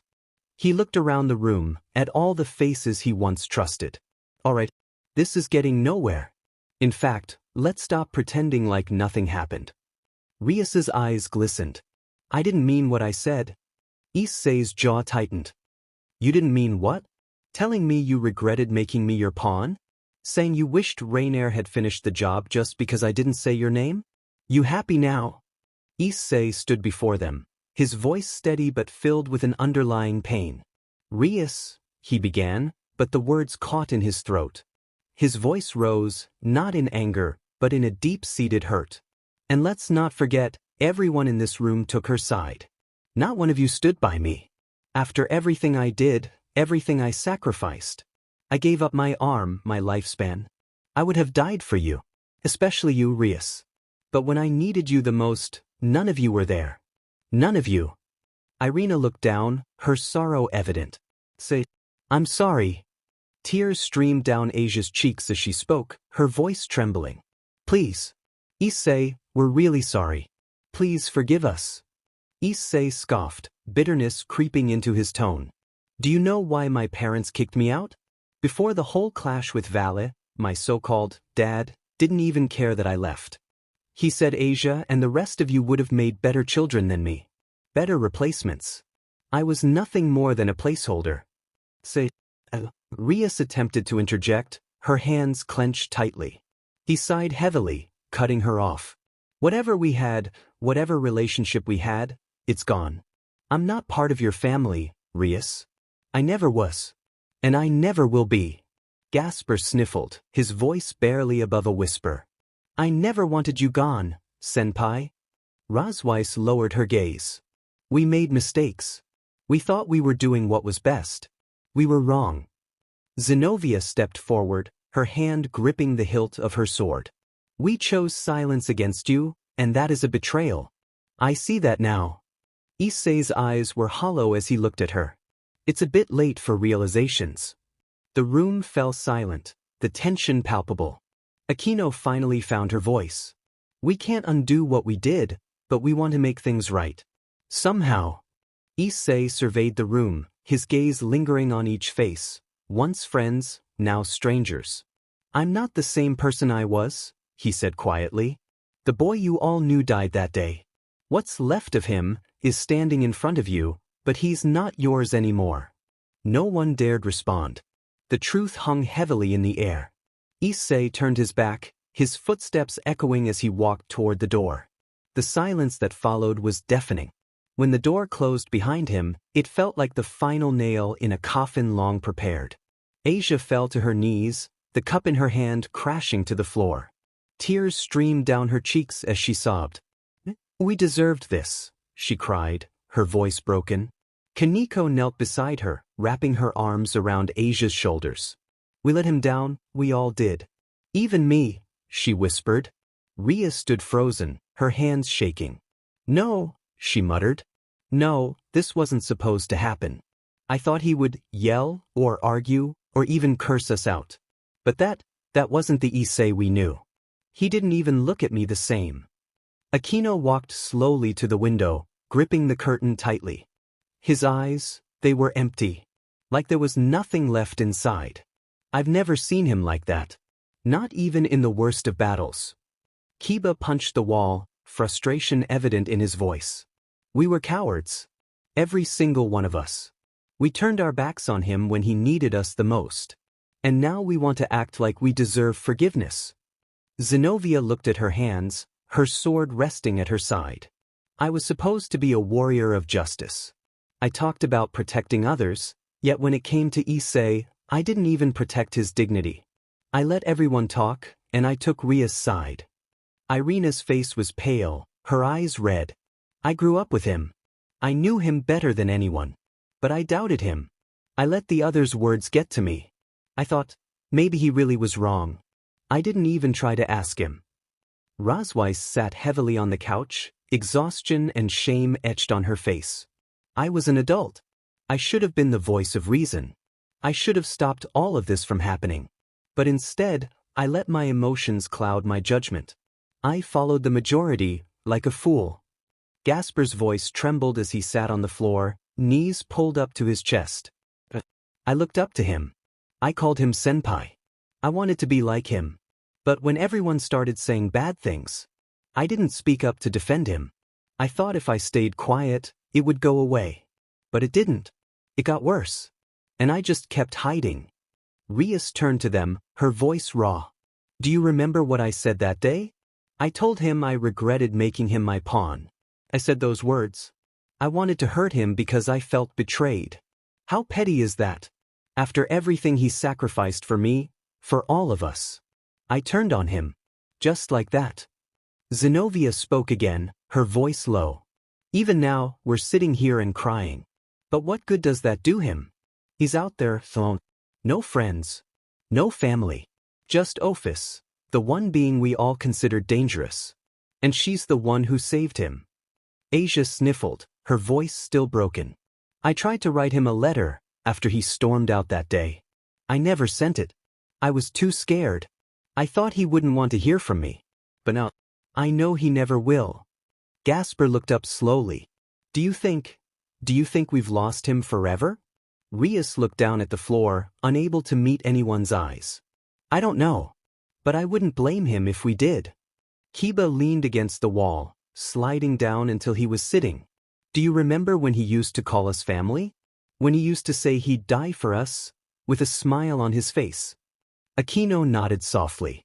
I remember how he made us laugh. How he fought fiercely when we were in danger. How he risked everything, every time. And how we failed him every time it counted. Rosweiss looked up at the ceiling, blinking back tears. We called him impulsive, foolish. But when things went wrong, he was always the one standing between us and danger. Kaneko squeezed Asia's shoulder. He changed because we broke him. Irina wiped her eyes. The worst part is, we were too blind to see it. We thought we were justified. We thought he'd come crawling back. But he didn't. He came back, and he walked away. A long silence enveloped the Occult Research Club as each member stared into the distance, lost in memories and regret. The once lively atmosphere was now filled with sorrow and guilt, a weight that settled deep within them. Rias finally broke the silence, her voice barely above a whisper. If he never forgives us, if we never see him again, then this pain will be our punishment. Aquino gazed out the window once more. And we'll carry it, because we deserve to. Azazel leaned back in his chair, carefully studying the young man sitting across from him. The boy who once was Issei Hyde, ever reliable and ever reckless, had changed. His eyes still held warmth, but there was something ancient behind them. His posture was measured, composed, and quiet. Everything about him had transformed. Issei, you're back. We thought we would never see you again, Azazel said, his voice low, filled with a mix of relief and unease. The presence Issei exuded felt overwhelming, like standing before a being not of this world. Before Issei could respond, Graphia crossed the room in a flash, wrapping her arms around him. "We thought you died," she whispered, her usual composed demeanor breaking. The stoic maid, rarely showing emotion, trembled as she gripped his clothes tightly, as if fearing he might vanish again. Surzex stood nearby, observing the interaction with a complex expression. "Issei, tell us what happened. The last time we saw you, Ophis nearly killed us when she took your body into the dimensional gap. You were practically dead. What happened after that?" Issei slowly raised his eyes to meet theirs, his voice quiet but firm. "I did die, or at least I came as close as one can get. My body was breaking apart, my soul on the edge of collapse. My evolved balance breaker, it wasn't ready. I pushed it too far. That kind of power came with a cost, and I paid for it." He paused, letting the silence stretch for a few moments. "But Ophis and Great Red, they did something. Something I still don't fully understand. They rebuilt me. Not just my body but my soul. They infused me with their power. I don't know how, but during that process, I changed. I didn't become a halfling or a sub-god. I became something else." He looked down at his hand, clenching it slowly. "I became a new dragon god. The dragon god of eternity." Graphia stepped back slowly, her eyes wide. Azazel blinked in disbelief. Surzex remained silent, but the tension in the room thickened. "Dragon god of eternity?" Azazel repeated slowly, testing the words. Issei nodded. "When they rebuilt me, something happened. Ophis is the embodiment of infinity. Great Red is the dragon of dreams. Their powers, somehow intertwined with my soul. And in that fusion, something new manifested. Eternity. A concept that shouldn't exist. Not infinity, not dreams, something between and beyond." "No wonder," Azazel muttered, leaning forward, his eyes sharp. "Months ago there was a cosmic shift. All factions felt it. Heaven, the underworld, even the dimensional boundaries trembled. Reality itself started to bend, trying to accommodate something. I didn't understand it back then. But now it makes sense. It was you. Your rebirth." Issei gave a small nod, quiet and composed. Surzex sighed, a long exhale that carried more weight than words. "You don't just look different, Issei. You feel different. The energy around you, it's calm, infinite, eternal. But your eyes, they're different too. You used to be so sure of yourself. Now, you look like a man trying to find something." Issei didn't deny it. He looked down for a moment, gathering his thoughts. "Because I died, and when I came back, I wasn't the same. I remember everything, how you all thought I was gone, how the people I once called family and friends abandoned me. How Ophis was the only one who came for me. She took me to the gap not to save me, but to give me a second chance. She told me something I didn't understand back then, that she remembered." "Remembered?" Azazel asked. Issei's expression softened. "Ophis and we were friends. When I was a child, after Irina left for Italy, I was lonely. I met Ophis one night. I didn't know who she was. She never told me. We became friends. She visited often, talked with me, played with me. She told me stories. And then one day she left. But before she did, she sealed those memories away. Said it was better that I forget. Said that if I remembered I'd feel pain. That my heart wasn't ready." Graphia's hands covered her mouth. Surzex's brows furrowed. "So when she found me dying, she remembered. She said she couldn't let me disappear. Not again." Azazel leaned back, slowly nodding. "That sounds like her. Silent, subtle, but never heartless." Issei looked back up. "She's no longer with the Chaos Brigade. She left. She said she always expected they might betray her. She never trusted them fully." Surzex nodded solemnly. "You're a dragon god now. A being of a new concept. How do you feel mentally? Are you okay?" There was a long silence before Issei answered. His voice was quiet, almost lost in the stillness of the room. "I don't know." The answer hit harder than any explosion. "I feel everything. I hear everything. I dream of things that never happened, And I remember lifetimes that aren't mine. My mind is mine, but sometimes, it feels like I'm watching myself from afar. Like I'm standing in eternity, and time has no meaning. I've gained power, yes. But I lost something along the way. I lost being human. He looked at them, each one. I miss who I was. I miss laughing with you. Training with you. I miss getting scolded by Rias, teased by Aquino. I miss that normal chaos. But when I came back, it was already gone.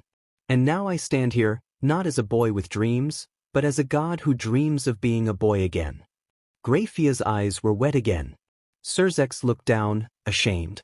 Azazel exhaled. Say, I don't know what to say. You don't have to, Issei replied softly. I didn't come back for closure. I came back because there's still work to do. Because somewhere, someone out there is trying to break the world again. And whether he was ready or not, he had to stop it. Issei stood slowly, his presence quiet yet overwhelming. I'm still Issei, he declared. But I'm no longer just your student. I'm the dragon god of eternity. And I walk forward alone, for now. With that, he turned away from them once more, leaving a silence so heavy that no words could fill it. He walked down the school steps slowly, the fading afternoon sun casting a soft glow across the courtyard. The faint chatter of students clearing out for the day buzzed in the background, a familiar hum that felt distant now. He adjusted his bag over his shoulder and let out a breath he didn't know he was holding. School was finally over for the day. A normal day, as normal as things could be for him now. He had kept his promise to Surzex to continue attending school, even after everything. Even after cutting off ties with the Occult Research Club. They had once been his closest companions, but after everything that happened, he just couldn't. Not anymore. Issei stood in front of Ares, his crimson aura swirling like a raging tempest, heat radiating from him in waves. Ares, the so-called god of war, was on his knees, coughing and struggling. With a single flash step, Issei appeared before him, his foot launching into Ares' chest with such force that the ground cratered beneath the god. Ares went flying, tumbling violently across the battlefield, steel scraping rock, divine sparks flying with each impact. He skidded to a halt, coughing and groaning, only to find Issei looming above him, a twisted smile on his lips. Issei grabbed the god by the chin and forced him to look into his eyes. Have you ever trained before, or were you just too busy admiring yourself while your worshippers fought your battles, you pathetic excuse for a deity? Ares' eyes widened with fury. How dare you, he roared, letting out a thunderous cry that shook the entire dimension. His divine power exploded outward in a blinding burst of light.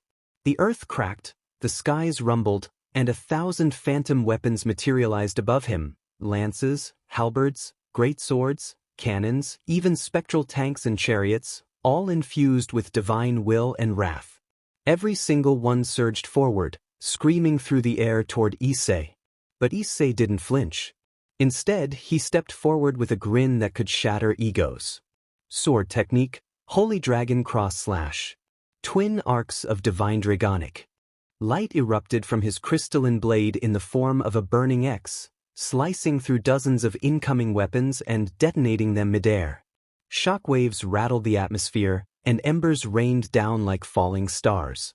The two warriors collided again. Ares wielded his twin divine blades, moving like a whirlwind of destruction. Issei, with his singular crystalline sword, radiated dragonic majesty and overwhelming pressure. Every swing of Ares' blades summoned echoes of ancient wars, each strike reinforced by centuries of battle-honed instinct. But Issei read through them with ease, deflecting the god's flurries with raw instinct and superior combat finesse. Ares brought both blades down in a devastating overhead arc. Issei sidestepped with a smirk and retaliated with a vicious upward slash that tore through Ares' armor, sending the god hurtling back once more. Roses are red, violets are blue. Heracles will always be stronger than you. Ares' eyes glowed crimson with blind rage. This be, he shouted, exploding forward with reckless fury, divine flame bursting from his limbs. Issei, unbothered, ducked beneath the first swing, pivoted around the second, and drove his knee into Ares' ribs hard enough to break several. I'm bored, Issei said coldly. Balance breaker. His aura surged into the heavens like a volcanic eruption. Crimson and gold exploded around him as his armor wrapped around his body, forming the perfected version of his scale mail. Wings expanded with a dragon's roar that seemed to shake the fabric of the pocket dimension itself. Boost, boost, boost, boost, boost. The chant didn't stop. His power climbed without restraint. Boost x 1000. The heavens darkened. Infinite dragon flare, he muttered, gathering power in his hand until a sphere of absolute annihilation formed. He hurled it with casual disdain. Ares screamed, summoning a 100-layered divine shield, each with a different enchantment of defense, resistance, and divine rebuke. The attack struck. The entire battlefield went white. Ares' shields shattered one by one, detonating in sequence. The god was flung back through 3 mountains, bouncing like a ragdoll until he was embedded halfway into the 4th. Steam and smoke poured off his broken form. Issei floated down casually, dusting imaginary dirt off his shoulder. You know, Vali did a lot better than this. Honestly, I expected more from the self-proclaimed god of war. I swear, Kratos made it look difficult beating you. But hey, that's the difference between game and reality. Ares roared so loud that cracks formed in the sky. You dare compare me to a video game? Issei simply nodded. He shot forward, now wielding the blade of Aeons, a sword said to control time in battle. He swung, slowing time to a crawl. But Issei, unfazed, moved in that crawl like a god of his own. You forget, he whispered, his voice booming across distorted time. My blade cuts through time, fate, and destiny. Your blade should know its place. He met the attack head-on, their swords colliding in a frozen moment. Ares' blade cracked, then shattered. Issei followed with a punch that detonated the atmosphere around them. Wind screamed in protest as Ares was sent rocketing straight into the sky, piercing through clouds like a meteor launched in reverse. Issei appeared above him before gravity could reclaim the god. Divine Dragon Spiral Drive. He spun midair, cloaked in dragon aura, kicking Ares back to the ground with enough force to leave a mile-wide crater upon impact. The dust cleared. Ares was groaning, body broken, his once pristine armor shredded. Issei landed beside him, placing his foot on the god's chest. Maybe next time, war god, try picking a fight you can actually win. Ares growled weakly. Monster. Issei leaned down slightly, whispering, You're lucky I didn't go full power. That would have erased your concept from existence. The god passed out, and the battlefield fell silent, save for the quiet hiss of Issei's blade dispersing into light. Issei stepped out from the swirling darkness of his personal dimension, holding Murayama gently by the wrist. The girl was trembling, her face pale as if she had seen the end of the world itself. He crouched down a little to be eye level with her, his voice soft and low, trying to break through the cloud of fear surrounding her. Murayama, please, he said gently. I'll explain everything tomorrow, okay? Just don't tell anyone about what you saw. He could feel the weight of the situation pressing against his chest. His mind briefly wandered, debating whether he should simply wipe her memories and spare her the trauma. It would be easy, painless, and clean. But as he stared into her wide, terrified eyes, he crushed that thought. No, he didn't want to betray her trust like that. Murayama's voice came out barely above a whisper, fragile and trembling. Okay. Issei took a deep breath and placed a hand carefully on her shoulder, offering a smile that he hoped was reassuring. Just know this, he said softly. No matter what happens, no matter what you saw or think you saw, I will never, ever hurt you. All right. He watched her for a long moment, and slowly, like a flower hesitantly opening to the first rays of dawn, she nodded. Okay, she repeated, a little steadier this time. Good girl, he said warmly, giving her shoulder a gentle squeeze. Murayama still looked shaken, but she managed to walk away, her steps slow and hesitant as she disappeared down the street toward her home. Issei stood there a moment longer, sighing to himself before turning and making his own way back. Did they really think I didn't sense them watching the fight the whole time? Issei thought to himself with a snort. Finally reaching his house, he barely managed to turn the doorknob before a small blur slammed into him, wrapping arms around his waist. He staggered slightly, looking down to see Ophis hugging him tightly, her head pressed against his chest. Issei chuckled, closing the door behind him with one hand while the other ruffled her soft black hair. "Seems someone missed me," he teased lightly, a smile tugging at the corners of his mouth. Ophis huffed, not letting go of him. "I missed you so much," she mumbled into his shirt, her voice thick with emotion. Issei pulled out his phone, checking the time. His eyebrows rose in slight surprise.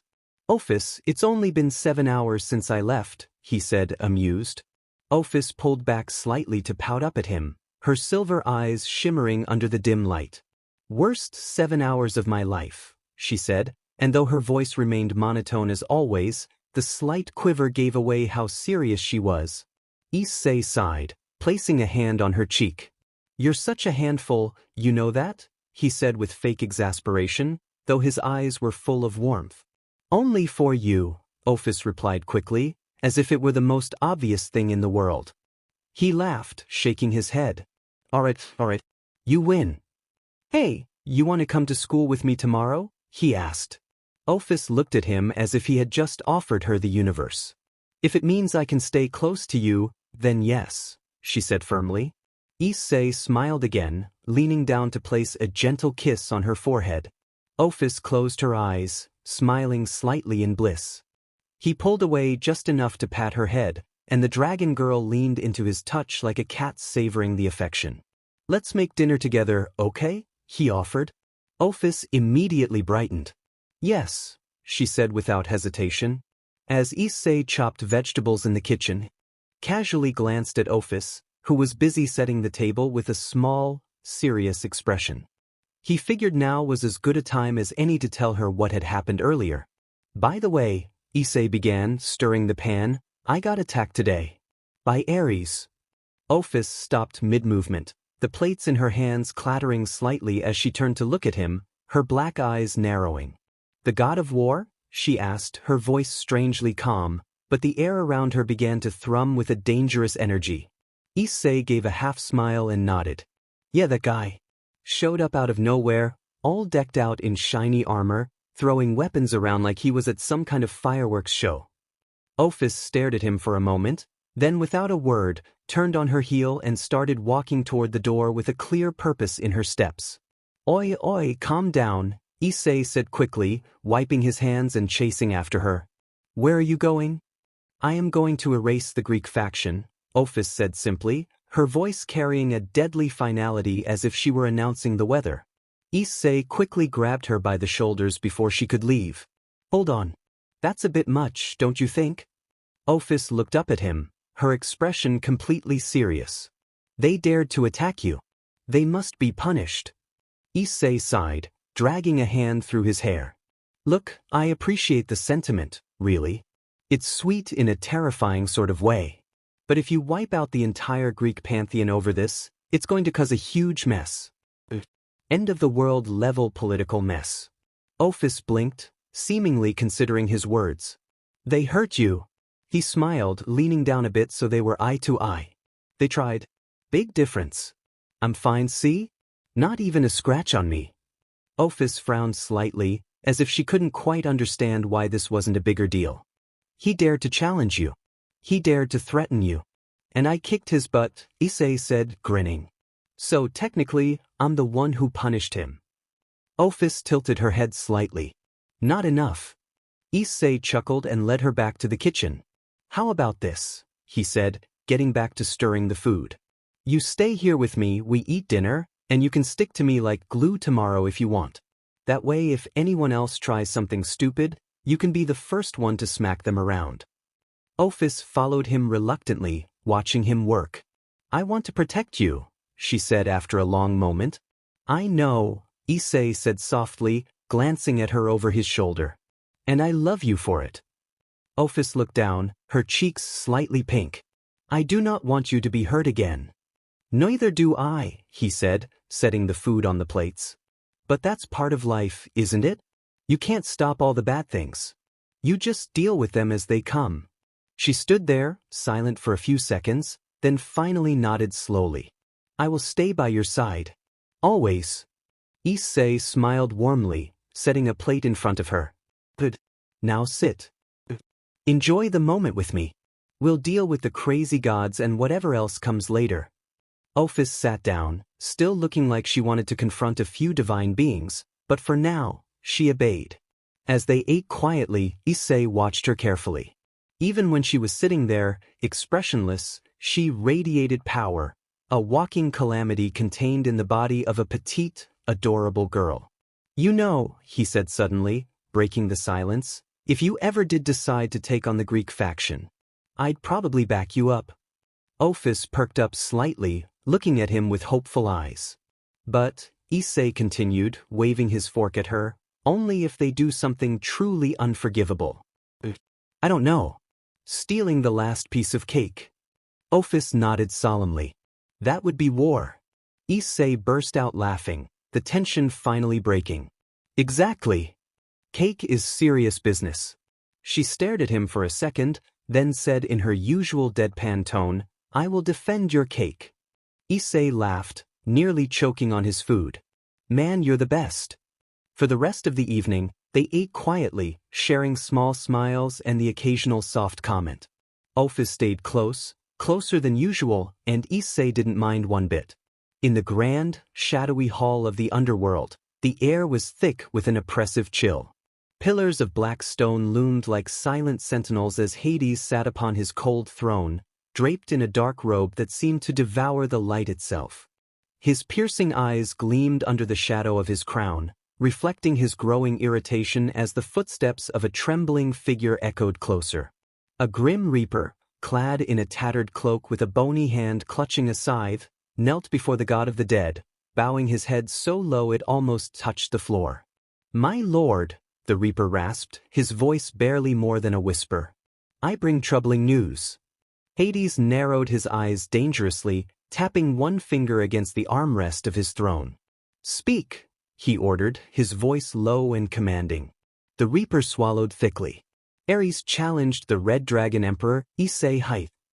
Hades leaned forward slightly, a faint smirk tugging at the corner of his mouth. And, he drawled, almost amused. Let me guess. That fool lost. The grim reaper shivered under the weight of Hades' cold stare. It was a one-sided battle, my lord, he confessed. The god of war was utterly overwhelmed. For a long moment, there was silence. The flickering blue flames of the torches lining the hall seemed to freeze in place. Then Hades let out a slow, mocking laugh, his voice reverberating through the chamber like a death knell.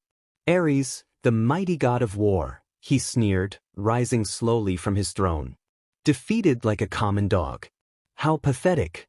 The grim reaper remained kneeling, not daring to meet his MSDR's gaze. Hades paced in front of his throne, his footsteps echoing ominously. I suppose he thought his divine weapons and combat arts would impress the Red Dragon Emperor. Foolish. He turned sharply, his robe swirling like a shadow-given form. Did he at least land a blow? The reaper hesitated. A few. But they were brushed aside like leaves in a storm. Hades' lip curled into a snarl. And to think I once entertained the notion that he could be of use. His voice dropped lower, colder. Tell me, was there anything else? The reaper nodded quickly. The Red Dragon Emperor used a blade, a crystalline sword of unimaginable power. It was unlike anything we've ever documented. It was said to cut through time, fate, and destiny. Hades stopped pacing, his interest peaked.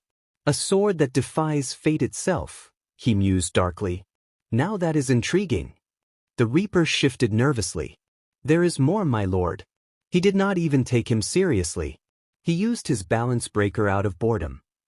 Hades' hands clenched into fists at his sides, veins bulging with suppressed fury. He didn't even deem Ares worthy of seriousness, he growled. This Issei Haidu is far more dangerous than anticipated. The Grim Reaper dared to speak again. What shall we do, my lord? Hades' eyes blazed like dying stars. We wait, he said slowly, calculating. We observe. If he truly is that powerful, then brute force will not suffice. He stepped closer to the kneeling Reaper, his towering figure casting a suffocating shadow over the servant. We must be patient. Find his weaknesses, his fears, his bonds. The Reaper nodded frantically. Yes, my lord. We shall observe closely. Hades turned away, his voice almost a whisper but carrying a malice so thick it suffocated the air itself. Even the mightiest dragons have a soft underbelly. We will find his. And when we do. He paused, his lips curving into a sinister smile. We will gut him. The Grim Reaper shuddered violently but nodded in SBMson. Go, Hades commanded sharply. Spread the word to all our agents. Issei Hayadu is now the highest priority. No direct confrontation unless absolutely necessary. Surveillance only.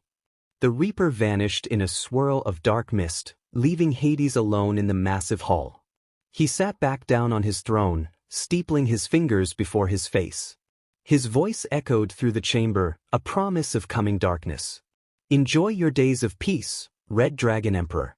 For soon, you will taste despair crafted by a god.